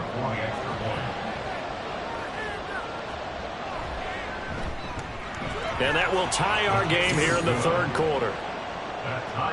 So that drive, 12 plays in length, and it's capped off with a Ravens touchdown. And they'll get him down inside the 30 at the 27. So here are the Bengals now as they get their first possession of this second half. After that last touchdown we just saw, Charles, we got ourselves a brand new ball game, all tied here in the third as they have their first possession of this second half. And Brandon, this drive is all about one word to me, and that's the word answer, because they're trying to answer the momentum the other offense picked up in time in the game, because not only if they score and they feel better about themselves, they'll retake the lead and maybe set the tone for the rest of the half, keeping them in the driver's seat. I'll tell you what, a lot of those mid-range throws have been available because sometimes teams get too concerned about the deep ball and they leave too much space in front of them, and these guys have been taking advantage so far. So in Raven territory now, here's a 1st and 10 at the 47. They'll bring a receiver in motion left. Here's a fake on the jet sweep as he'll go instead with Barkley. And he'll work down inside the 45. I'd say they've got to find a way to get him going. He's such a big part of their offense. I wonder if they might throw it a little and come back to the run. Anything, because you're right. He's pretty much been completely neutralized. They'll fake it on the jet sweep, and instead a handoff up the middle. And there just continues to be nowhere to run. He's bottled up again at the line of scrimmage. And the line to gain here is the 37 on 3rd down. Off the play fake, he'll look to throw. Work in the middle of the field, and he's got a man complete. And all the way in for a Cincinnati score. Jamar Chase, 44 yards, and the Bengals have taken the lead. So this game tied at the half, but we are tied no more. A touchdown there on the opening sequence of this 3rd quarter. And what a great drive put together by their offensive coordinator. He had a plan, and they executed it almost to perfection, coming right out of the locker room. Now they're feeling good about their chances here in the second half. McPherson on for the point after. And they will take a 7-point lead now. Drive there of just 4 plays. And it was Jamar Chase who finished it off with a touchdown reception. After the touchdown, McPherson on to kick this one away. This fielded right at the goal line. And he won't quite make it to the 25. Here is Tylen Wallace and company set to begin this next series. Previous series, definitely a focal point. 3 catches, the touchdown grab. As a DB, or former DB, is there a number of catches on a drive where you're like, oh, he got the best of us? I'm not sure there's a number, but there's a great feel. And what he did on the last drive, yeah. Especially with a touchdown. Yes. You're never happy. You're exactly right. The way he capped it off, so you feel that at the sideline, and now you're looking at your buddies and saying, okay, what are we going to do to take things away from him? Because I'm not sure the other guys can make those sort of plays, so let's make sure that we don't let him get going again. Now Jackson on 2nd down.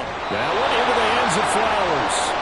2 catches now in this divisional round matchup. That one a 1st down. A gain of 9 yards. 1st down, Ravens. Jackson going to keep it running right. And he'll get this up to about the 40. Give him 4 yards there on the 1st down keeper. 2nd down and 6 now. Yards on the pickup. 2nd and 6. At the 40-yard line. Jackson. Got his man complete over the middle. That's Hall. And he'll be taken down, but not before he gets into enemy territory. You can just kind of sense the momentum turning here. It's 1st and 10. Out of the gun, they run it with Hall. And he's going to take this ahead for right around 3 yards, but no more than that. 2nd down. It's a pickup of 3. Brings up 2nd and 7. On 2nd down, a run with Hall. And he's going to get this one down near the 45-yard line. A 1-yard gain there following the 3-yard pickup on 1st down. 7th play of the drive upcoming here on 3rd and 6. Now Jackson. He's got his target. That's complete. And he's got another 1st down as the tackle's going to be made at the Bengals' 34-yard line. It's a gain of 11 yards that time, and it produces a new set of downs. From the 34 now, here's 1st and 10.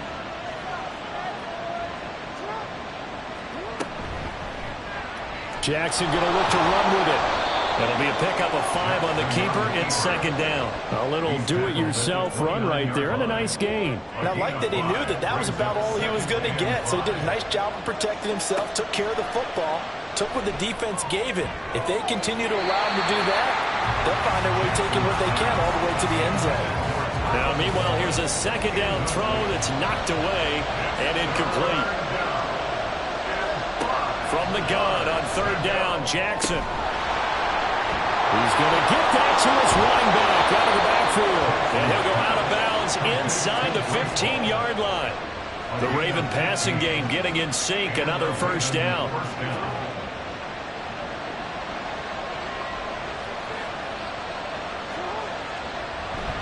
Back to the ground with Hall. And he'll fight his way down right around the 12. Devin Witherspoon takes him down defensively. This is 2nd and 8. It's 2nd and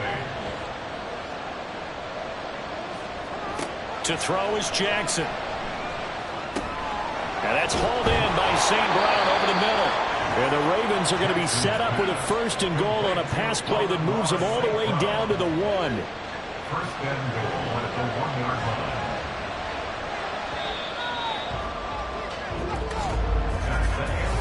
One quarter remains for the right to advance to the AFC title game.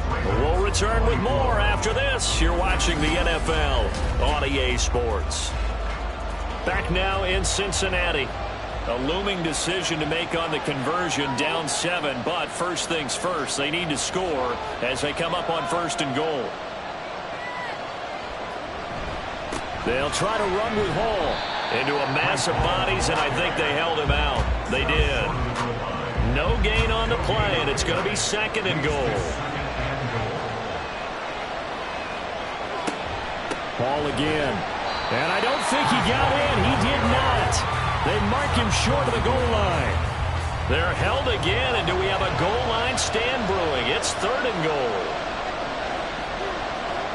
They'll try to run it here with Hall. And this one will wind up with him losing yardage back to the 4-yard line. A 3-yard loss. 4th down now. That was a huge play on 3rd down. So now what? Do you go for it? Do you trust your offense? Or do you want to put on your defense to try and get the ball back? Me? I'm going for it right here.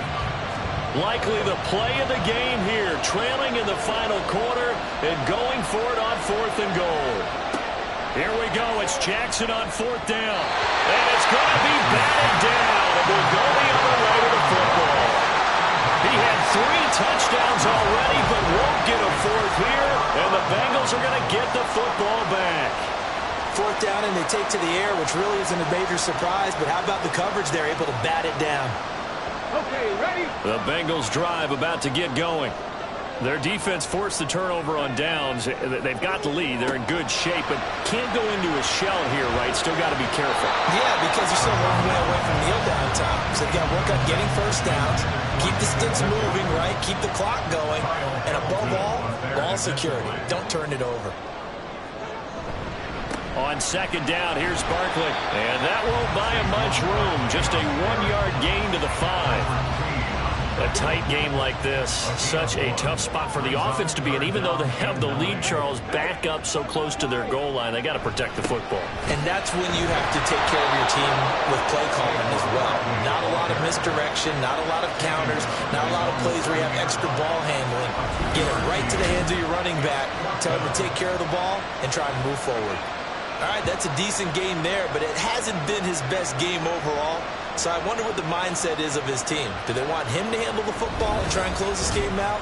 Or are they going to make an alternative plan and maybe go in a different direction? I think they need him, and this is his time to shine. The punt team on now is from their end zone. They get it away. A nice little juke. It'll be 37 yards there on the punt. And the Ravens set up well to begin their drive as it'll begin in enemy territory already. Here is Tylan Wallace and company set to begin this next series. And I know that they've double-teamed him a couple times, but not a ton. Whatever they're doing isn't working. He's up over 100 yards. We'll see how they adjust. And when they do that, they weaken their defense in other places as well. And how many times have we done games where we've seen a guy have a big game like this? But it's usually not by himself, is it? Usually it opens it up for other people to have big games as well.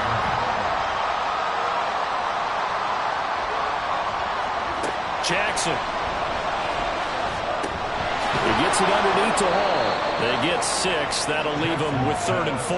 And we see another pitch and catch there to the running back. This position just continues to evolve. They've become just as critical to the passing attack as a lot of receivers, tight ends, because their ability to make people miss in the open field can really generate big plays for an offense. Good contain, no gain on the screen, and it'll bring up 4th down. And I know that one didn't work out the way they thought, but I don't think it was a bad time to call this play. You're thinking on 3rd down, you might possibly see some pressure. You might see a blitz. So they tried to set up the screen, but that one was well read, and they stopped him for no gain. Now they go for it on 4th, but this one is going to wind up incomplete. John Harbaugh not afraid to go for it this time. Doesn't work out. And the Bengals will get the football back. So they've gone for it twice now on 4th down in this game, and both times unsuccessful. I wish we could hear the headsets now between the head coach and the offensive coordinator. Now that they're 0 for 2, if they get into a 3rd situation, head coach might say, hey, you got anything for this one? Might get radio silence back. Yeah, boy, now you see him, now you don't. Excellent move, nice run, winds up getting about 6. 2nd and 4 at the 43-yard line. 2nd down, here's Barkley again. They give him about 4 on the play, but he's marked short, so it'll be 3rd and about the length of the football. Brings up 3rd down.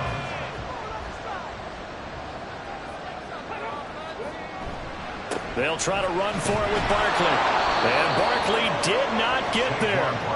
A loss of a yard, and it brings up 4th. This late in the game, Charles, I think you maybe seriously have to think about going for it. Especially where they are in terms of field position, because this is almost like no man's land.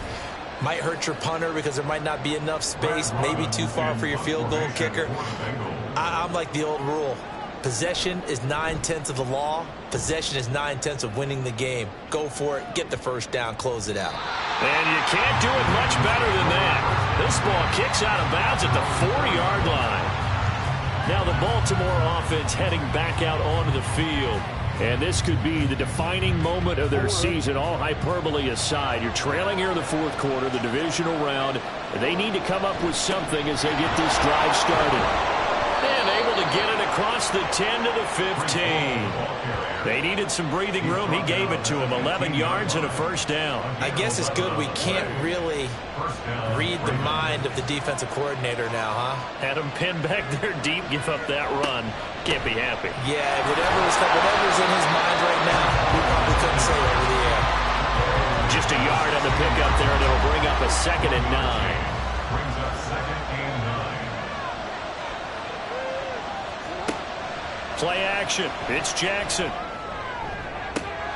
He's got a man complete. It's a big play there for Baltimore. And even 50 yards. Well, this game has certainly had no shortage of offense. Both teams have been revved up from the start. And here's yet another big play. Boy, both defenses have just got to be dragging out there because they've been run ragged throughout. So the big play changes the complexion of things. Here's 1st and 10 just outside the 30. Now it's Jackson. That's into the hands of Wallace over the middle. And that's good for a gain of 6, and it'll be 2nd down. Brings up 2nd and 4 at the Bengals 28-yard line. Jackson now. Over the middle, complete. It's Wallace. These two have hooked up 9 times now this afternoon as they pick up the 1st. And the Ravens 1st down. And Jackson throwing once more. And he'll find Hall. And they've got it inside the 10 at the 8. Sets him up nicely. 1st and goal. It was a pickup of 14. Well, they certainly had success throughout this contest, getting him the ball in the passing game, and there he picks up another 1st down. Whatever they saw going into this one, they've been able to capitalize on it, and no adjustment has been made to take it away. And they'll get this from the 8 to the 5. Pickup of 3. And the ball smack dab on the 5-yard line. Here's 2nd and goal. Here's Jackson to throw. Flush to his right. The quick feet by Jackson. And he gets halfway there from the 4 to the 2 on a gain of 2. Kudos for the defense from me on that one because they were prepared the whole way for him to try to escape and hit them for more yardage running it. And that'll be taken in by Andrews for a Ravens touchdown. 2 yards on the touchdown there. And the Ravens go coast to coast and finish the drive off with 6 points. Well, that's just how they drew it up, CD. His first read was there, got it to him quickly, and into the end zone. Absolutely excellent execution by all involved. And the coordinator, got to give him credit, found the perfect play call. Quarterback let it fly as soon as the target came free, and his guy made a nice catch. Just how you draw it up in practice and then execute it in the game. Don't forget the extra point. It's up and good. And, partner, we've got a tie game here in the 4th. And he'll take it a yard or so past the 20, call it the 21. For the Bengals offense getting set and ready to go again here. The last series for a little disappointing, forced a punt. And now they'll try to do better here and come away with some points as they begin this drive. 1st and 10. They'll start out on the ground. It's Saquon Barkley. And he is met at the line of scrimmage, and he goes down right there. Getting down to the good stuff, all tied with 2 minutes remaining on EA Sports. So the Bengals in possession of the football here as we get you reset. They've got a 2nd down now as they search for a score to break this tie. That's complete to Chase. I don't know that those medium 5-ish yard gains are going to do it right now. Probably should have dropped it, right? Yeah, that way you save more time on the clock. But I know receivers, they think they can catch it and break a tackle and turn it into a big gain. On 3rd and short, they'll try and pick it up through the air. And that nearly intercepted. Boy, for a guy known for his hands defensively, that's a ball he probably thinks he should have come up with. But instead, it's 4th down. The Bengals bring out their punter now as he's on here to punt it away.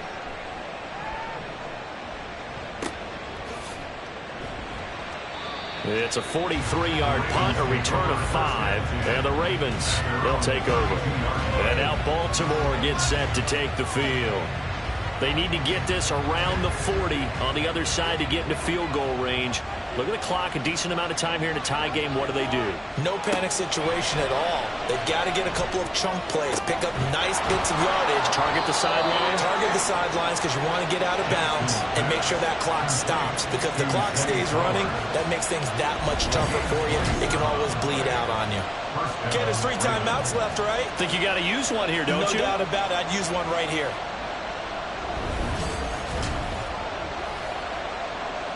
Plenty of time. All 3 timeouts still remain.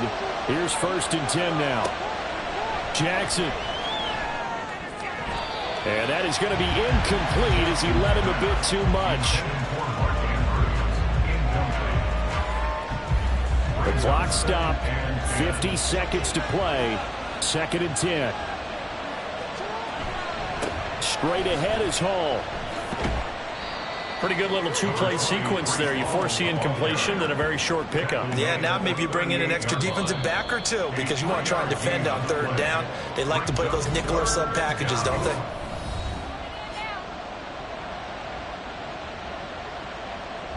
Big play looming here. This is 3rd and 7 with a crowd on their feet.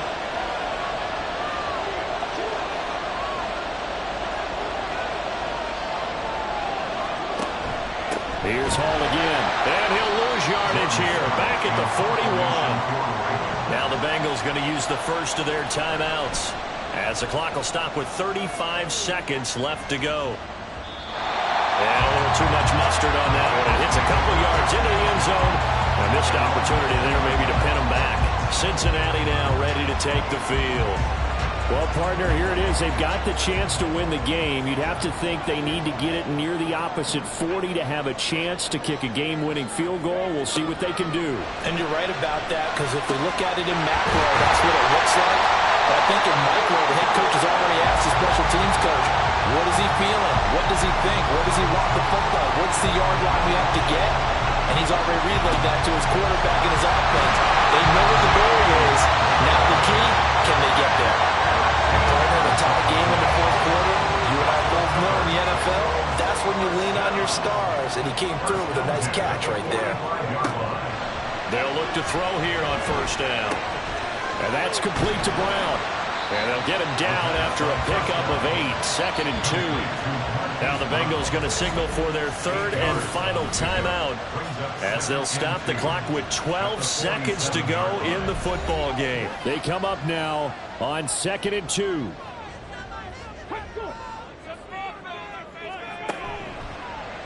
The play action fake. They'll look to throw. And he goes down. The Ravens able to get to him. Credit that sack to Travis Jones. And we've got free football. 4 quarters done, and we're dead even. We'll have overtime after this timeout.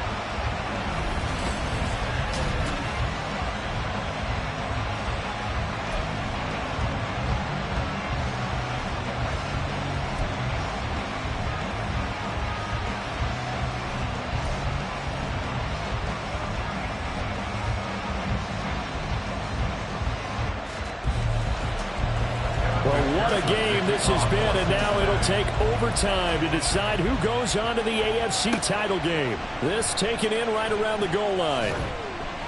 And beyond the 20, but not by much. In fact, just a yard pass there to the 21. And Baltimore's offense set for this next possession. Well, CD, certainly doesn't get any more exciting than this. Overtime in the postseason. Of course, keep in mind things are different than the old way it was. In the playoffs now, both teams guaranteed a possession, so a touchdown here, if they get one, the ball game will not be over. And partners, we both know many people have called for this change before, and they finally got it. After the Buffalo-Kansas City Classic in the 2022 playoffs, Patrick Mahomes and KC, they score first. Game over. Josh Allen and Bills never touched the football. People hated that. Now the game reaches OT. Every playoff team has a chance to fight to extend their season. So the plan has got to be, you win the toss and you take the ball, reach the end zone and score, and put as much pressure on your opponent as possible to try and win a game in OT in the playoffs. The Ravens send their punter out now. On for a very important punt here in overtime.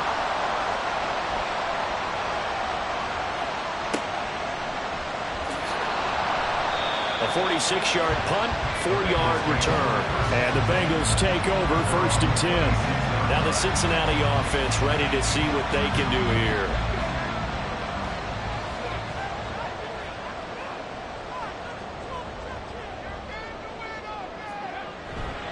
They begin with a run by Barkley. And now off to the races down the right side. And he'll take this all the way down to the 15-yard line.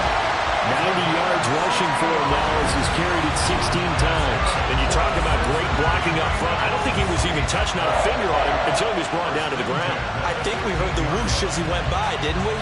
Right through the gap. No one there, as you outlined. No one touched him at all. A free sprint into the secondary. Yeah, that's what you call breaking free right there. Back to throw now on first down. That's taken in by Higgins.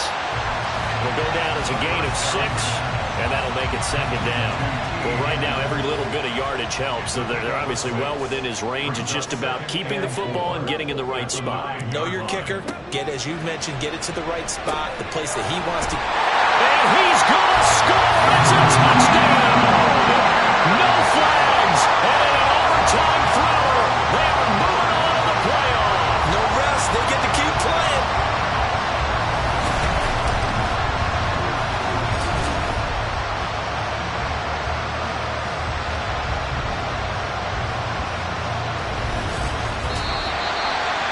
And they have secured a spot in the conference championship, and now you can start to smell it at this point in the season, can't you? You really can, because the focus has been one game at a time, not looking ahead. But when you get to the conference championship game and you know you're there, the Super Bowl does loom in the future. So that'll do it for my partner, Charles Davis, and the best darn crew in the industry. I'm Brandon Gaudin. This has been a presentation of the NFL on EA Sports. It's a win for the Bengals as we say so long from Cincinnati.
Madden Football brings you the divisional round of the NFL playoffs, and it's brought to you by EA Sports. It's the Chiefs and the Chargers, and it's coming up next.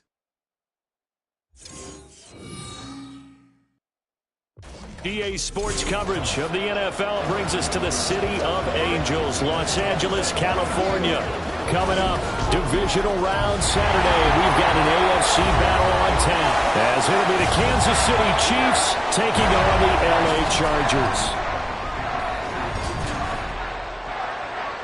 With Charles Davis, as always, I'm Brandon Gaudin. And Charles, you talk about storylines in this one. I think it begins and ends with our two quarterbacks, certainly two of the best in the business. And nowadays, I don't think you can get by for long periods of time without a top-flight quarterback. The way the game is played, with all the responsibility he has and how the game flows through him, if he's...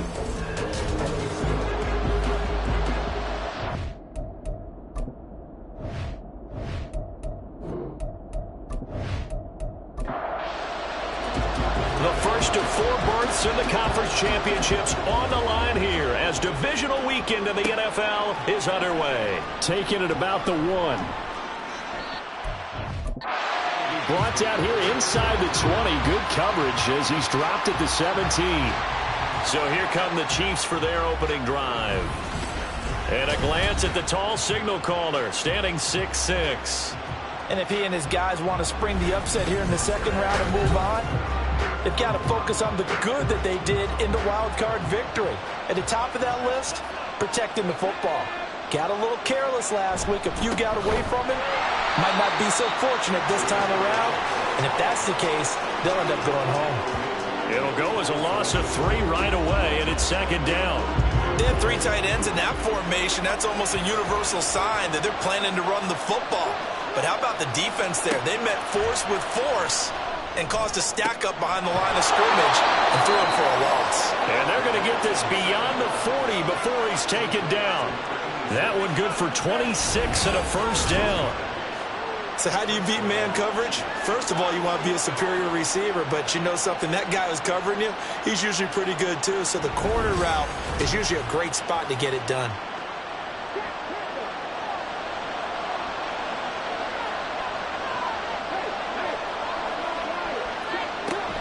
On 1st and 10, here's Pacheco. And nothing doing. He's immediately taken down at the line of scrimmage. No gain on the play there, second down. He'll drop to throw. That'll be caught by Rice. 4 yards the gain, and it'll bring up a 3rd down. And I think this is a route we'll see more of as this game goes on, because with his speed, they want to get him the ball in space on drag routes just like this. They want him to get the ball and run after the catch. Good job there, though, holding him for a short gain. And he will have a Chiefs first down as they're able to get the 3rd down conversion. No surprise to see his sideline fired up by that big play. Heck, we're fired up and we're supposed to be neutral. That's a quarterback putting his body on the line to fight and just barely get the first down. When he does something like that, it gets everyone ready to lay it all out there and try and match his intensity. 23 yards, the final tally.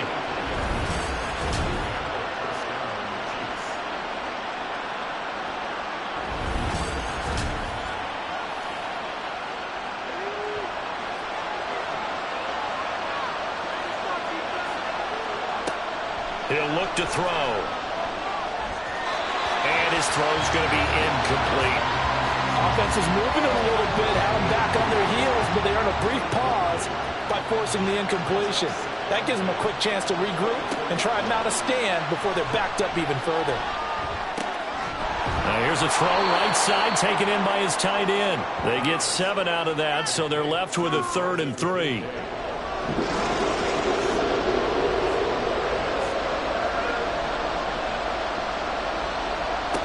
They'll stick with the passing game as he looks to throw.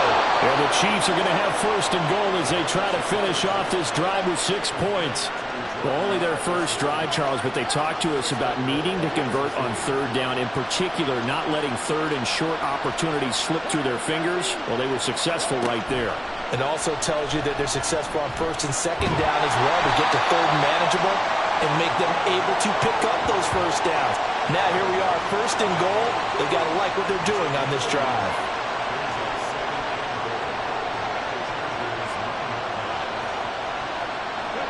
Second and 9 now.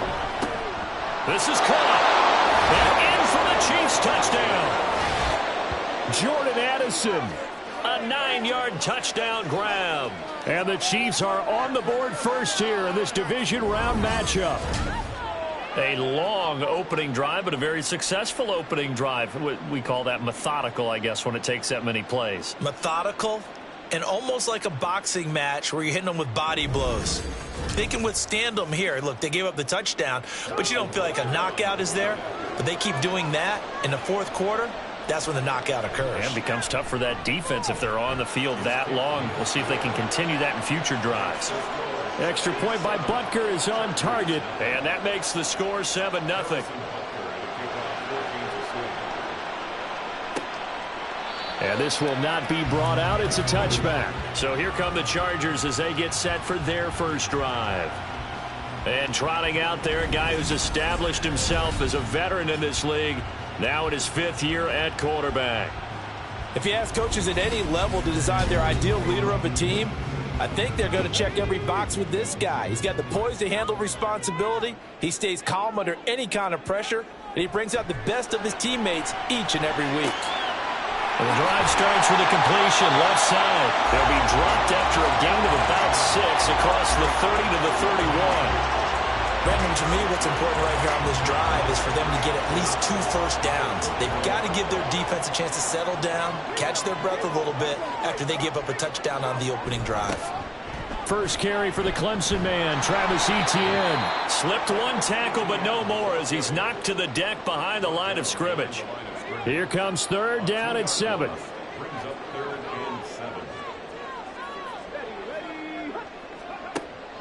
Out of the gun, they'll look to throw.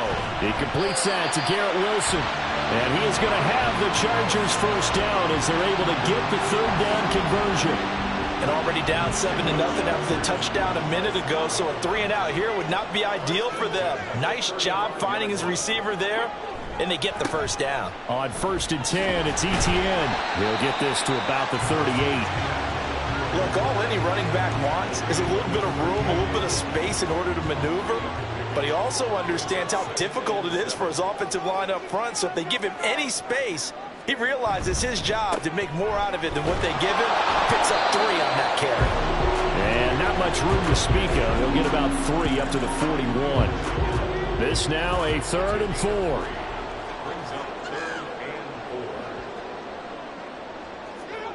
Now back to throw. They'll try and set up the screen to Etienne. And he'll be taken down, but he does have first down yardage. Got what they needed there. The drive continues with a 9-yard pickup. I like the screen being called here early in the game, especially on the opening drive, because, Brandon, when guys come out of the locker room, especially those pass rushers, they are so amped up to get to the quarterback that you can use that against them, and a screen pass is a great way of doing it. A lot of teams against good pass rushing teams, they want to run the screen 10 to 12 times in a game. Now a play fake here on first down. He's going to get this one out to his fullback. And he'll maybe get back to the line of scrimmage, but no more than that. 2nd and 10.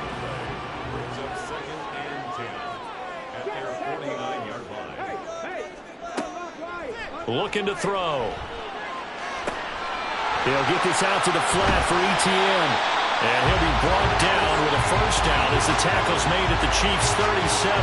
The Chargers passing game rolling a bit here. They've got another first. So now 1st and 10 in Chiefs territory at the 37-yard line.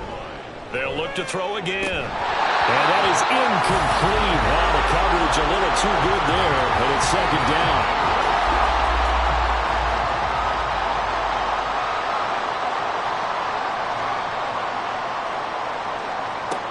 Back to throw again. And that is incomplete. A lot of force bearing down on him there. He could not hang on. It's 3rd down.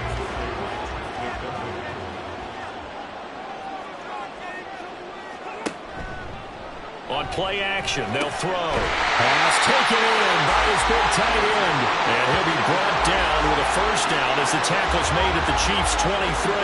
The Chargers passing game rolling a bit here. They've got another first.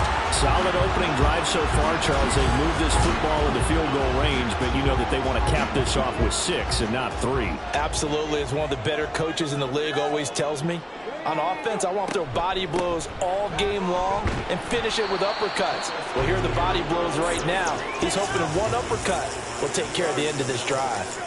Here's a 2nd and 5. Here's a play fake as they set up to throw. Into the hands of Williams across the formation. And the Chargers are going to have a 1st and goal coming up as the tackle made at the 3-yard line. Well, no question, this is exactly how they wanted to start this football game. And nice pass there. Now they're set up beautifully, Charles, to finish this off with a touchdown. Yeah, but they've still got to finish it off, partner, and that means they've got to execute at this stage. And he's in for a Charger touchdown. Travis Etienne, a 3-yard touchdown run. And the Chargers are able to match the opening drive touchdown against them with one of their own. And that caps off what was really a balanced opening drive for them, Charles. They work in the rushing game and the aerial attack, and they end it with a touchdown. Strong in so many ways, wasn't it, partner? Their ability to throw it and run it and accomplish their goal, they've got to like the way that they started this ball game. Extra point up and good by Dicker, and we are tied at 7.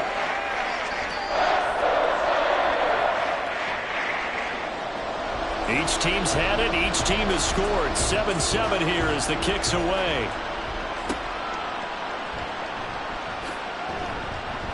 And he had no room to run as he's tackled down inside the 20.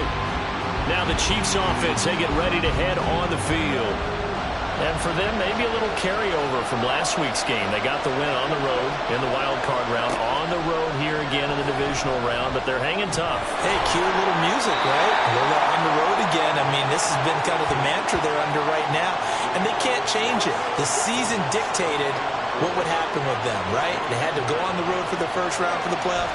They're on the road again, and sometimes teams get really comfortable with that.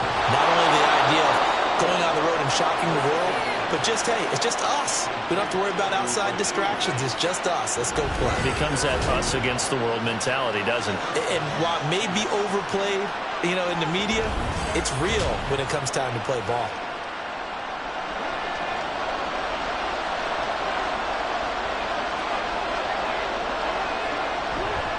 Headed straight, it's Pacheco.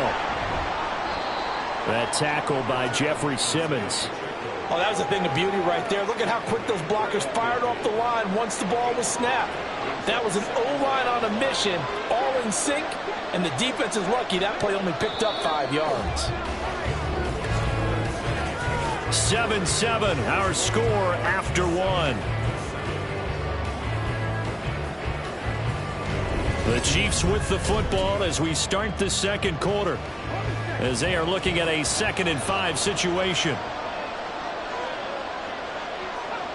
From the midfield stripe, they'll look to throw. Over the middle, and it's incomplete. I like the calmness of how he played the ball here. No panic in his eyes as that throw arrived. Tracked it from the moment it left the quarterback's hand, and that's just where he needed to be to knock it away.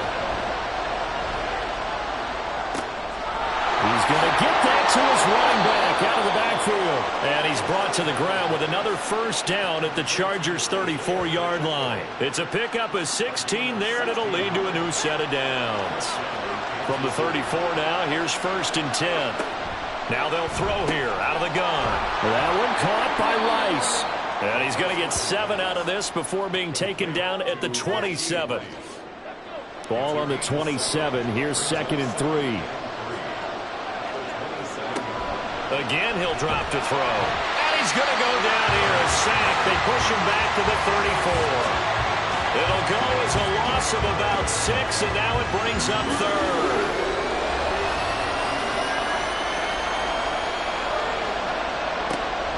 They'll set up a throw. Well, the pressure gets to him again. Multiple players getting home there for an 8-yard loss. 3rd and long, you knew that he was going to throw it. He just couldn't find anybody to throw it to. Yeah, and it shouldn't have been a surprise, but that was perfect execution of their nickel defense. That 5th defensive back, the extra defender, he really tightened up things downfield in coverage, and they were able to get to him in the pocket. 4th down, so Kansas City sends out Tommy Townsend. And this will be out of bounds, and they spot it at the 15-yard line. Not too bad. The Chargers get set to go here for their second drive.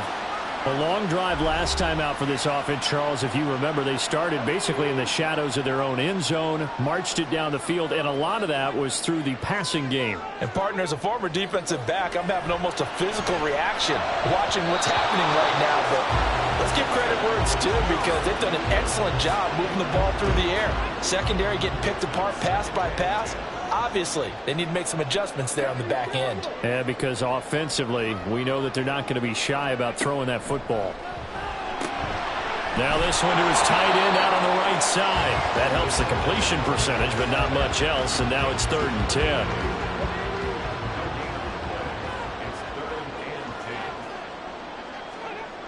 They'll look to throw. Flushed out right. And he works it across the 25 before being tackled. A nifty bit of scrambling there. 12 yards, first down. With nowhere to throw it, decided to scramble, and a nice job, CD. Got the yardage that he needed. Yeah, and his teammates are certainly going to appreciate that effort, even if his coaches don't, because they would have wanted him to slide and protect himself. But he chose team gain over personal protection. And they get him down, but not before he takes it across the 40-yard line. 15 more there, and they're on a roll. It's another first down. Well, this is where reading defenses and practice time comes into play. You got to know what you're running versus zone versus man and how to run the proper route. And they just executed that one pretty well. So 2 first downs, and that moves the ball to the 42 now, 1st and 10. Now a shotgun snap as they'll look to throw. Open man here is Gentry. And he'll take this to the other side of midfield before going out of bounds. They get 10 more there, and I believe that'll be enough for another first down. It will.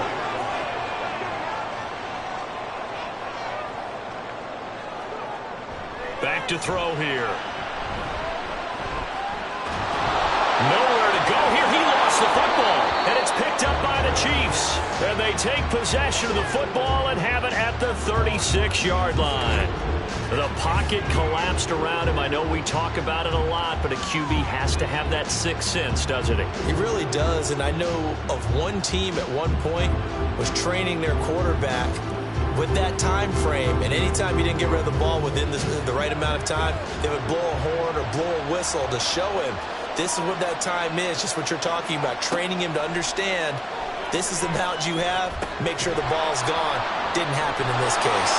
And he's going to get this down near the 20-yard line. Give him 15 yards on that one. Kansas City has a first down. Right after the turnover, they come out throwing. And that means it's a sudden change situation. We used to practice it on defense. Sudden change, get out there, stop the offense. But you typically run out there a little bit unsettled. I think that's why he came right out throwing the football, hoping to catch him off balance. And he did. And he's tackled a yard short of the marker. Good gain of 9 on first down. 2nd down and a little more than a yard here. Back to throw. And that is caught for the touchdown, Kansas City. Dalton Kincaid. A 12-yard touchdown grab. And the Chiefs have taken the lead. Well, the lost sleep that the defensive coordinator had all week preparing for this game, a good portion of it was trying to prepare for him because he's absolutely a phenomenal player. And a lot of times around the goal line, they know it's going to him. It's just so hard to stop. And that's where it really becomes difficult because you're exactly right. They know it's going to him, yet they still can't stop it. That tells you when you're a dominant player. Extra point by Butker is on target. And that makes the score 14-7. Now after the touchdown, here's Butker on to kick it away.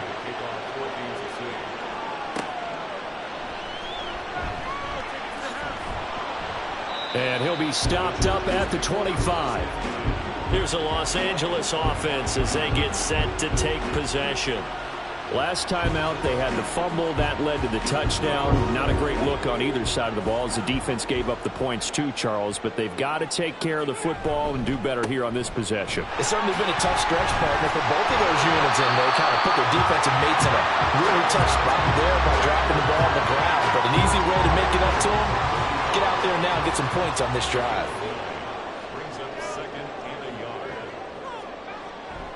On 2nd down, ETN once more. And he'll get up to the 43-yard line. 9 yards to pick up there, and it's a first down. Even though they gave up more than they wanted to on that play, it actually illustrates how well they followed them up throughout the game because that was his longest run of this contest. And they'll let the quarterback keep it here on 1st and 10. And he probably should have given that one off as he's going to get hit and taken down behind the line. 2 yards the loss, 2nd and 12. 2nd and 12 at the 41-yard line. ETN up the middle. And this one also slow in developing as he's maybe getting back here to the line of scrimmage, but not much more than that. The offense on 3rd down, a perfect 4 for 4 thus far. This is 3rd down and 12. And to the 46 he goes and no further, so he is well short of the 1st down marker. Call it a gain of 4, and it'll bring up 4th down. So if you've been playing defense in this one, there's a little bit of the good and some bad because they did give up the touchdown run to him earlier but shut him down otherwise. Outside of that, you're exactly right. I would say they've contained him very well. On 4th down, J.K. Scott ready to punt it away.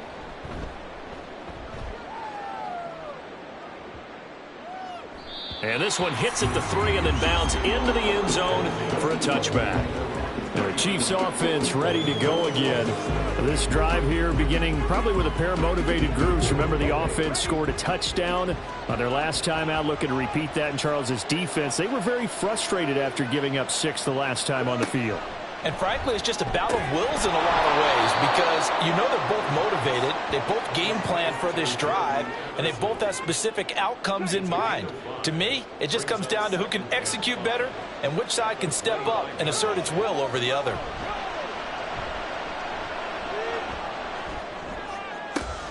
The throw over the middle taken in. And he'll be taken down, but not before they work it across midfield. That one good for 26 and a 1st down.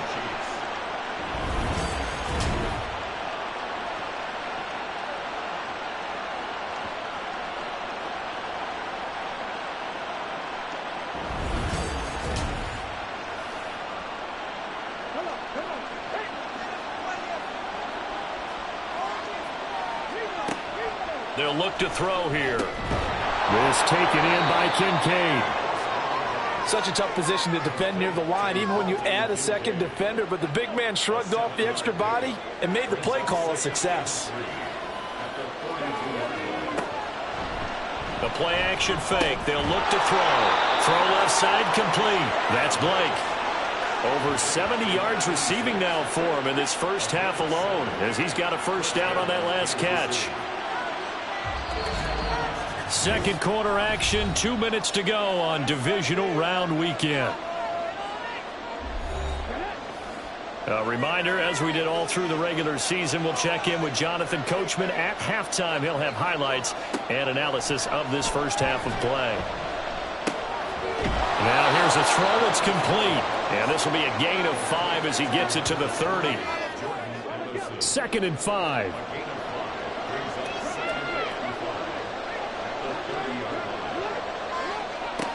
They'll stick with the passing game as he looks to throw. That'll be caught by Rice. And he's brought to the ground with another 1st down at the Chargers' 19. Give him 11 yards that time and a new set of downs.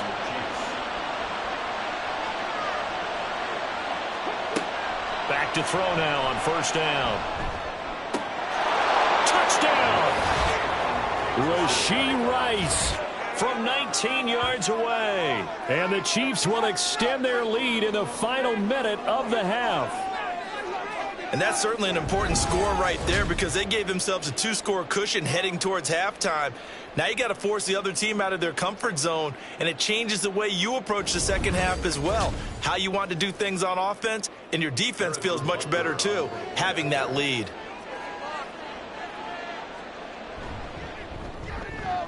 Extra point by Butker is on target. And it's now 21-7. So that a 7-play, 80-yard drive. And it winds up with the Chiefs hitting pay dirt. From a yard or 2 deep, here comes a return. And he returns this to the 22. So out come the Chargers.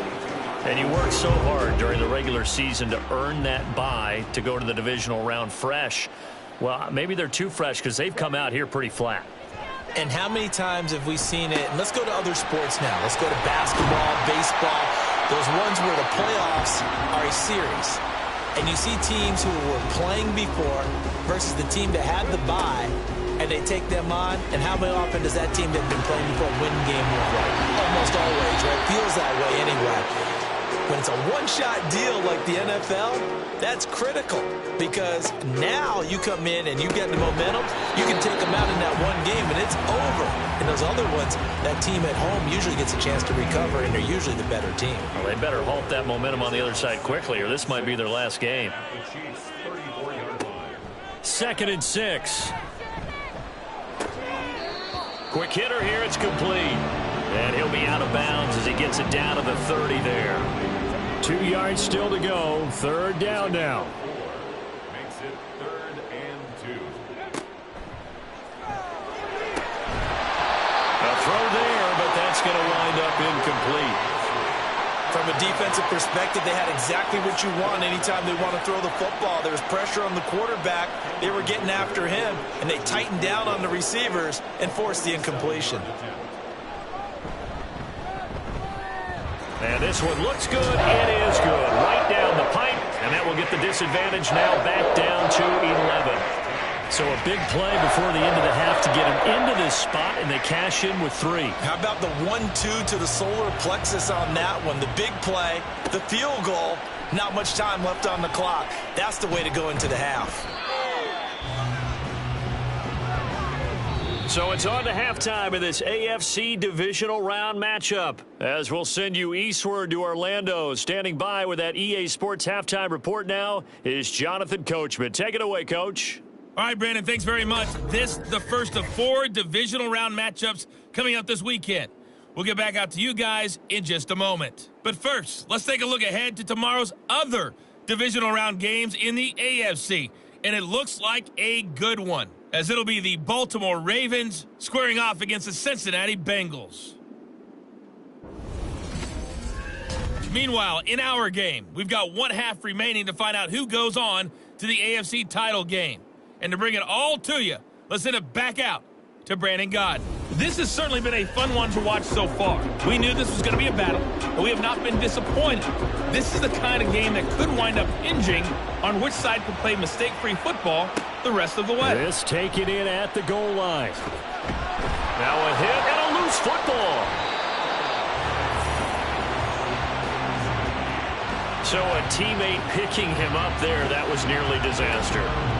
And the way that you coach these things, you want to make sure you have eyes towards the return guy because you want to make sure that the catch is secured. A lot of teams do that. They have at least one guy. Okay, you're responsible for making sure he secures the catch. He's not always the one that makes the recovery, but he can always sound out the alarm. Hey, ball's on the ground. We've got to get it back. Second half starts with a run by Etienne. And he roams across the 20 to the 24-yard line.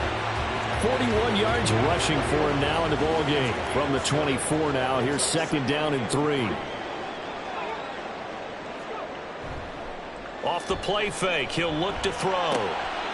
That pass caught, it's Williams. And they'll get it all the way up about 5 yards shy of midfield. A gain there of 21 yards.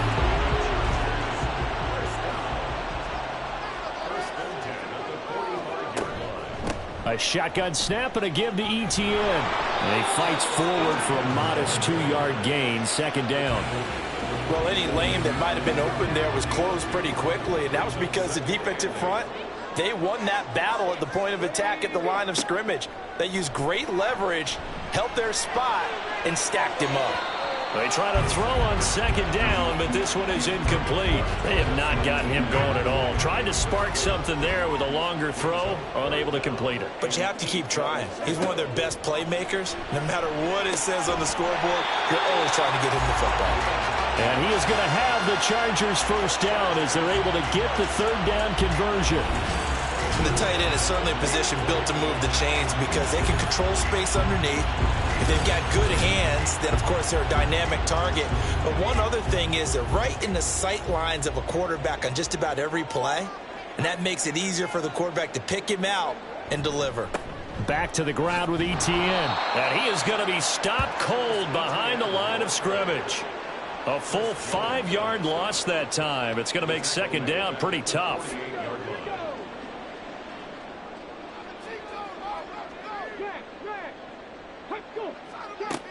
They're going to look to throw. Short pass caught by the tight end Gentry. They'll give him 4 yards there. And that brings up third and a full 10 yards. Brings up 3rd and 10. Looking to throw. And he's going to be sacked. They sack him back right at the midfield stripe. That time, multiple defenders getting pressure, and it's a loss of 6. Here's J.K. Scott now. He'll boot it away from about his 35.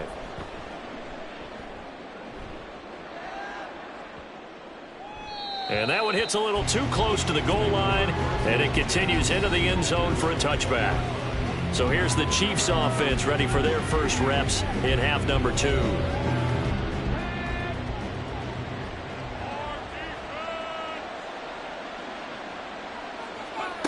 They'll come out throwing here on first down. That is caught. Kincaid with it. And he's taken down but able to slip across the 35. Successful start to the drive, 17 yards, and moves the sticks. I know sometimes we can get fooled when we watch him make catches, as we just saw him do there, because he really looks like a wide receiver the way he goes about his business. Yeah, 230, 240 range. Yeah, not super huge. Maybe not counted on to be that inline point-of-attack blocker that we used to have in the good old days. But you can flex him out. You can run wide receiver routes with him. You can make him a primary target, and that's how he'll shred a defense. 38-yard line, 2nd and 9. Again, it's Pacheco. And he takes this up right near the 45-yard line. Well, you certainly have to give a little credit here because they're playing this game now at their pace. This is ball control football, sustained runs, taking their time, and making it work. And he's going to run into a brick wall right in the middle of the field, and I don't think he got there. No gain on the play there. A nice job defensively, and it likely forces a punt situation on 4th. Defensively, we always know that he is tough in run support, and I think the way that he gets there is he understands what an offense is going to do before the ball's even snapped. A great job of scouting prior to the game, then reading, reacting, and taking the right path to the ball carrier. And they won't risk defending a return here. That one's out of bounds, and it'll be spotted at the 14-yard line.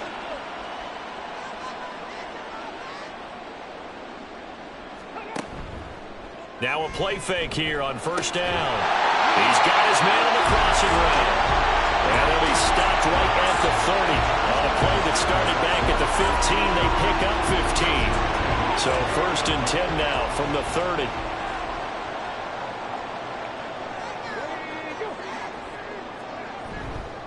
On play action, they'll throw. He's just going to dump this one off to his fullback out of the backfield. And he gets this up across the 35 before he's out of bounds. Call it a gain of 6 on the play, and it's 2nd down. He'll drop to throw. And a quick throw here, that's complete. And that play is blown up, losing yardage back at the 35. Call that a loss of a yard, and things get a little more difficult here, 3rd and 5. They'll look to throw again. And he is caught. And he is going to have the Chargers first down.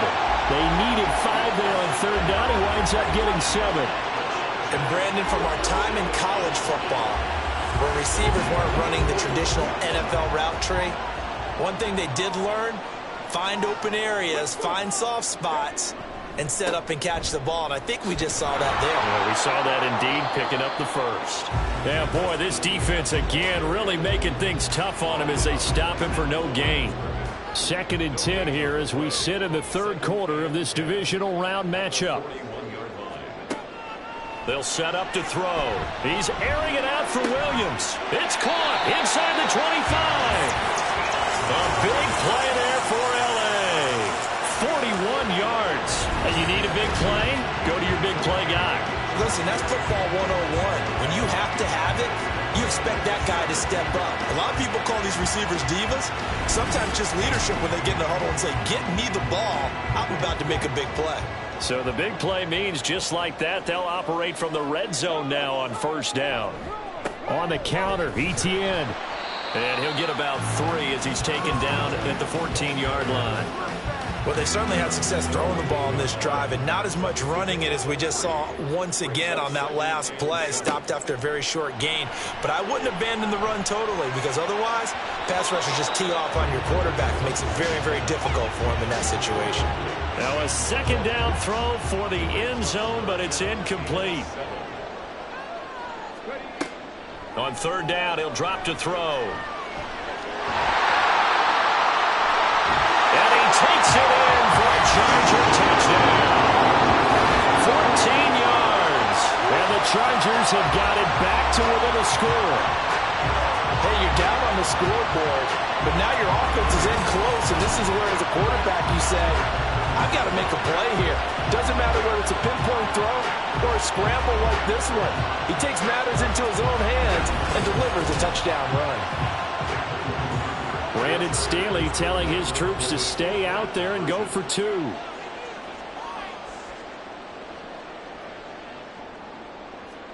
They'll try and throw for it. And now the pressure gets there, and he goes down. So he couldn't get rid of the football, and that deficit stays right where it is. Well, they tried to get 2 and ended up getting none because the quarterback had nowhere to go with the ball and ends up getting sacked. Nowhere to go at all. Great job, though, defensively. They were ready. And he'll be brought down shy of the 20, so the decision to bring it out of the end zone, not a good one. Now the Chiefs offense, they get ready to head on the field. No points last time out. They were forced to punt, if you remember, but no time to dwell on that. They've still got the lead here and a chance to add to that here. 1st and 10 as this new drive starts. They'll come out throwing here to start the drive. Oh, a first mistake for him in the ball game as it's intercepted. It's Devin White, the linebacker.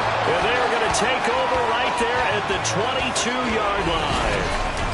Well, he had to fit that into a pretty tight window over the middle. And, Charles, I think they were in zone defensively, weren't they? They certainly were. Nice read on your part. And sometimes the quarterback isn't fooled between zone and man. Sometimes just fooled by the type of zone that he sees.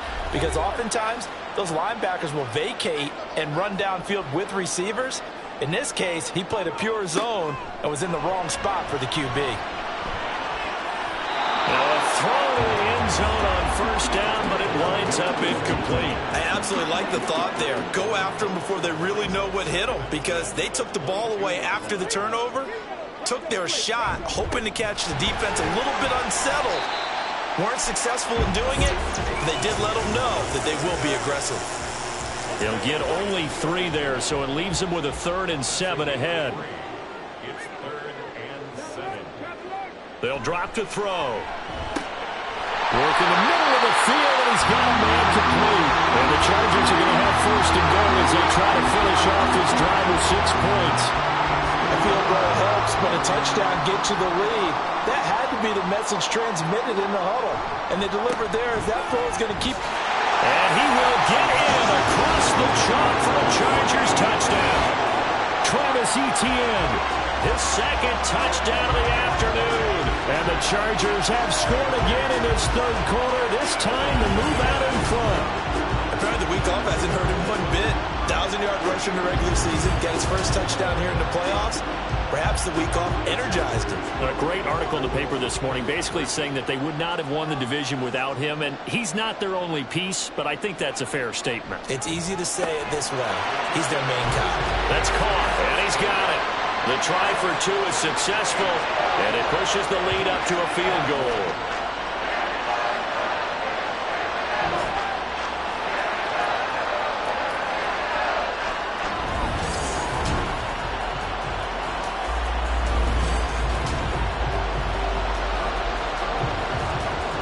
Out is the kickoff unit as they run up and send this one away.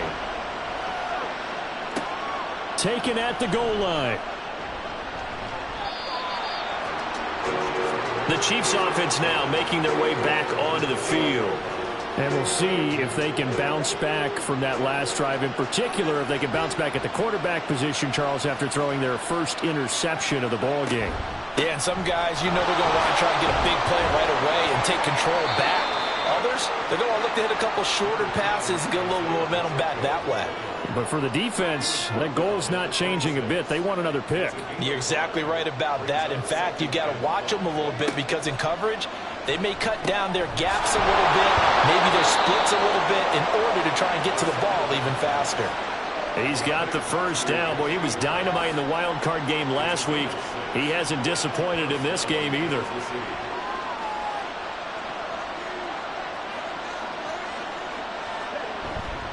Pacheco gets it up the gut. And he slips up past the 45 before being tackled. Give him 13 yards there and a Kansas City first down.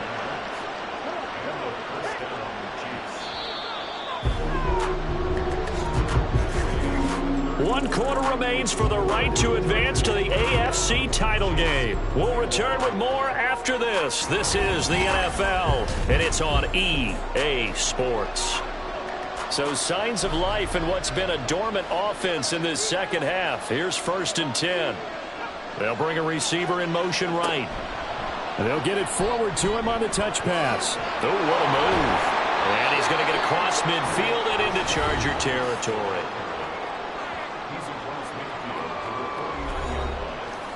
From just across the midfield stripe, here's 2nd and 6. They run it with Pacheco from the gun. And he's dropped just before the line to gain. 4-yard pickup leaves him with 3rd and 1.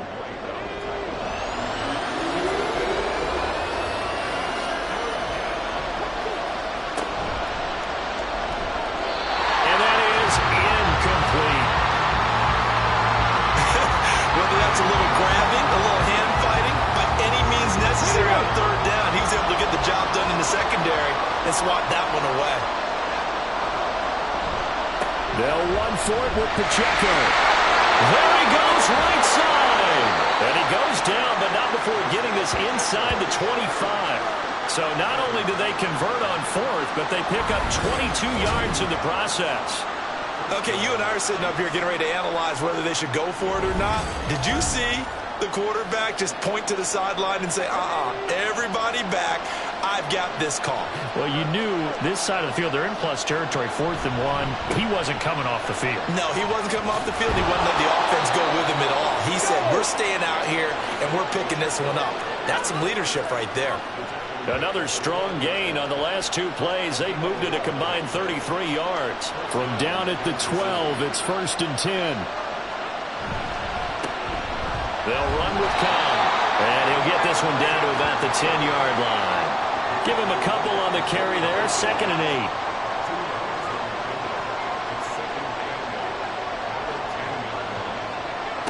Now they'll switch it up here and look to throw. Got a man, and he hits him in stride. And the Chiefs are going to be set up with a 1st and goal on a pass play that moves them all the way down to the 1. Only way to get the lead here, of course, with a touchdown. And that's what they're gunning for on 1st and goal. And they'll turn to the power game to try to get in. And he will take it on in for a Chiefs touchdown. Taking it in from a yard out. And the Chiefs answer back with a touchdown of their own to take a 4th quarter lead. Plenty of scoring here of late, and our lead changes hands now in the 4th quarter. Yeah, they just gave up a touchdown the other end, so they knew that with time getting short, they had to put something together here, and they were able to do so and retake the lead right back. Extra point by Butker is on target. And that will make this a 4-point game.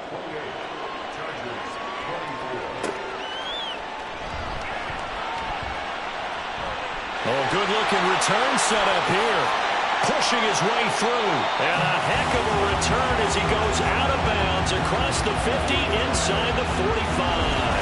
And when you're facing a deficit on the scoreboard, you're just looking for something to get you right back into the game, and that's the spark that they were looking for. They got it with that big return. Now the Chargers offensive unit ready to see what they can do here.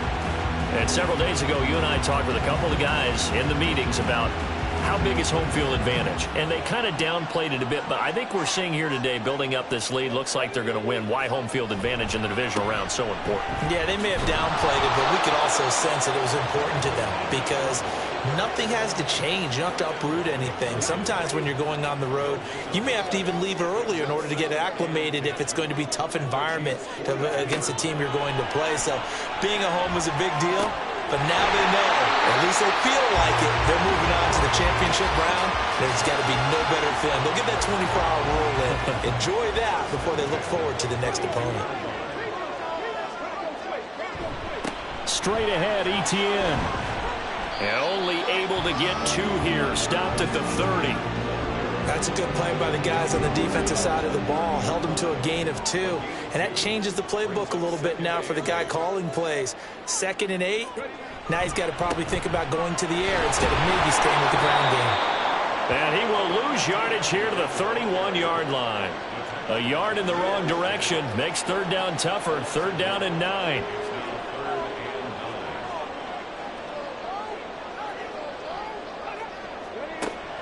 He'll look to throw. And he's got his man in stride, complete. And he'll be brought down with a 1st down as the tackle's made at the Chiefs' 15-yard line. It'll be a pickup of 16 and a Charger first. A partner, they're locked in man coverage out left, and they end up running a crossing route. Rounded it a little bit more than a slant. He's just going to angle himself towards the right side of the field, and that's very difficult for a defender to shadow him across all that ground. Line of scrimmage, the 15. It's 1st and 10.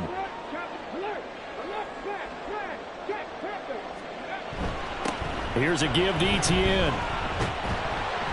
And effective running here. He'll take it down inside the 10. 57 yards rushing for him now with a couple of touchdown runs to boot. 2nd down from the 8. They can get a 1st down by reaching the 5.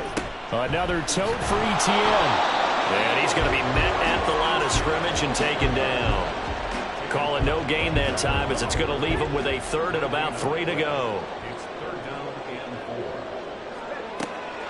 Now back to throw. Oh, he had him. He was open, but he couldn't get it to him. It's incomplete.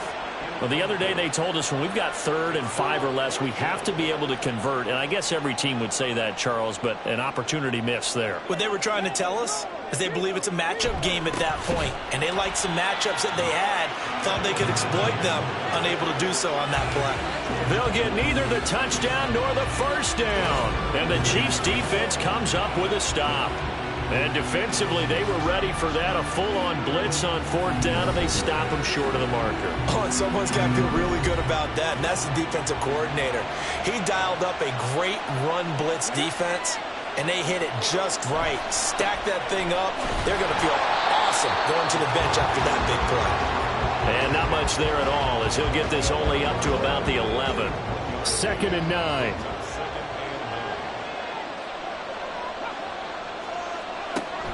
He'll look to throw. That's caught by Kincaid, working the middle of the field. And he gets this one just shy of the 35 to the 34. 23 yards the pickup there. From the 34 now, here's 1st and 10. The play action fake. They'll look to throw. That ball caught. It's Rice. And he's taken down right at the 45-yard line. He's got the 1st down. Boy, he was dynamite in the wild card game last week. He hasn't disappointed in this game either.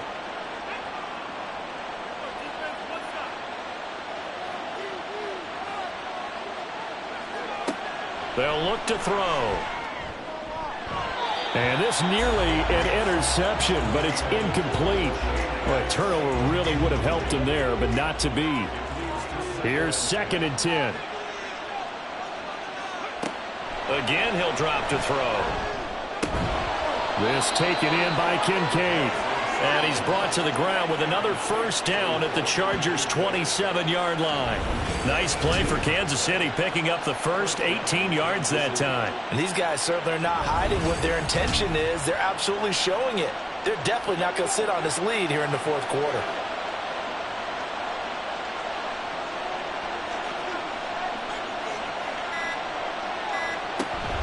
They'll run out of the gun with Pacheco. And the result here, a pickup of 8. Leaves them with 2 to go on second down.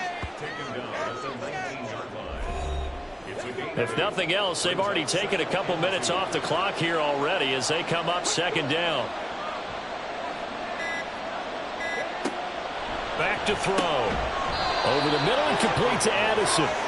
And he will get enough for a first down, and that will lead us to the 2-minute warning. Fourth quarter, down to the final 2 minutes, and we've got a one-score game. And not totally home free yet, but it's looking good as they come up 1st and 10. A give right side for Pacheco. And the Chargers going to signal for the first of their timeouts. That'll leave them with 2 remaining. We'll be back after this. And they'll bring him down at the 13-yard line. And quickly we're going to get another stop here with 1:54 left as they call the timeout defensively. And he takes this into the end zone for a Chiefs touchdown.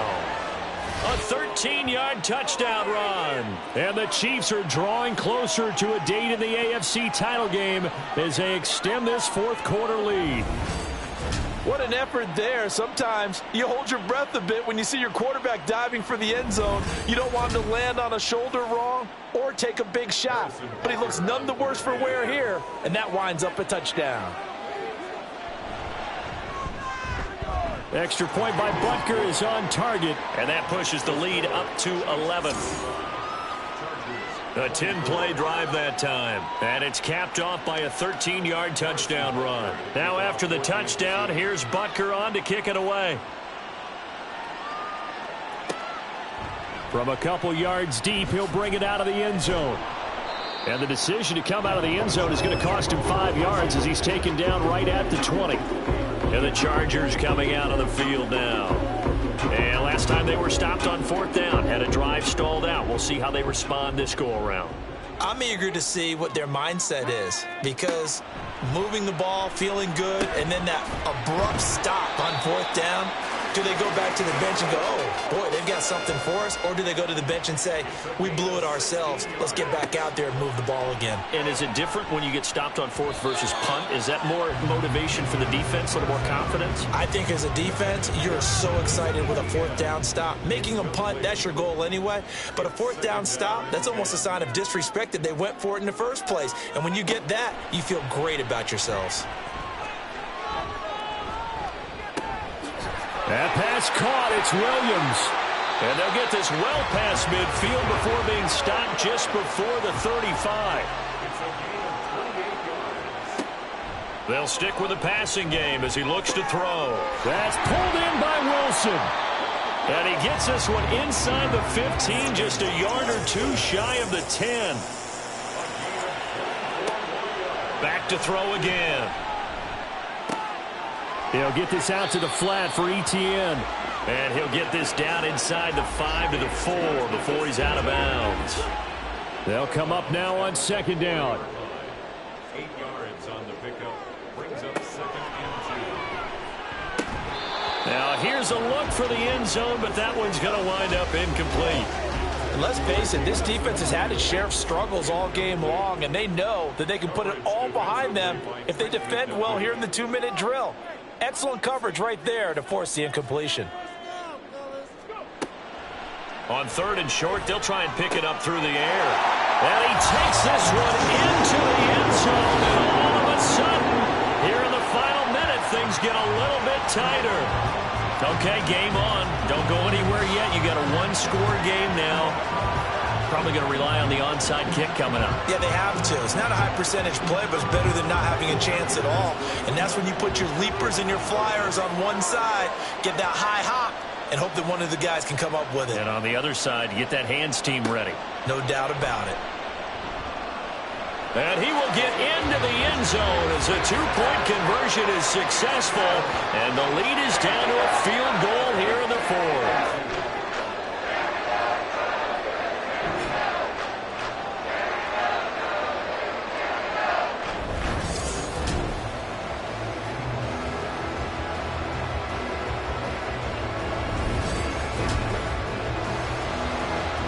So still a chance with just over 20 seconds to go, but they need to get this one back, no doubt.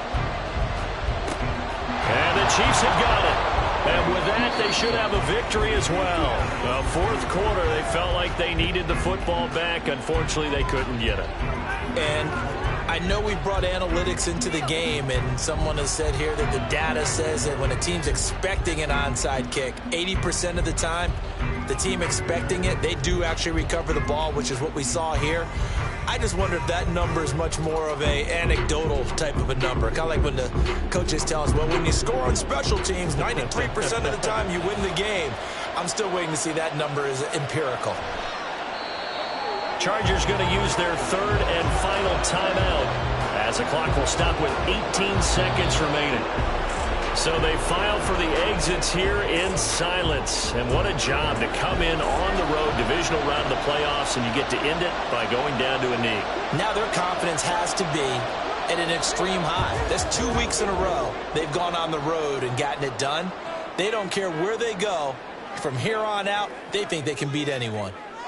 And looking at it from the perspective of the losing side here in this divisional round, it all ends so abruptly, doesn't it? A few hours ago, you've got all this hope and anticipation of maybe a deep run, and now you're out of it. Well, let's applaud the team that won, and rightly so. They're moving on. They still have a chance to get to the big game. But let's not bury the team that lost. I think I do a lousy job of illuminating what a great year they had. Let's face it, when it's all said and done, they were one of 8 teams left with a chance to get to and win the Super Bowl. That's a pretty darn good season. So that'll do it for us. For my partner, Charles Davis, and all the hard-working men and women on our crew, I'm Brandon Gaudin. You've been watching the NFL right here on EA Sports. With that, we say so long from Southern California.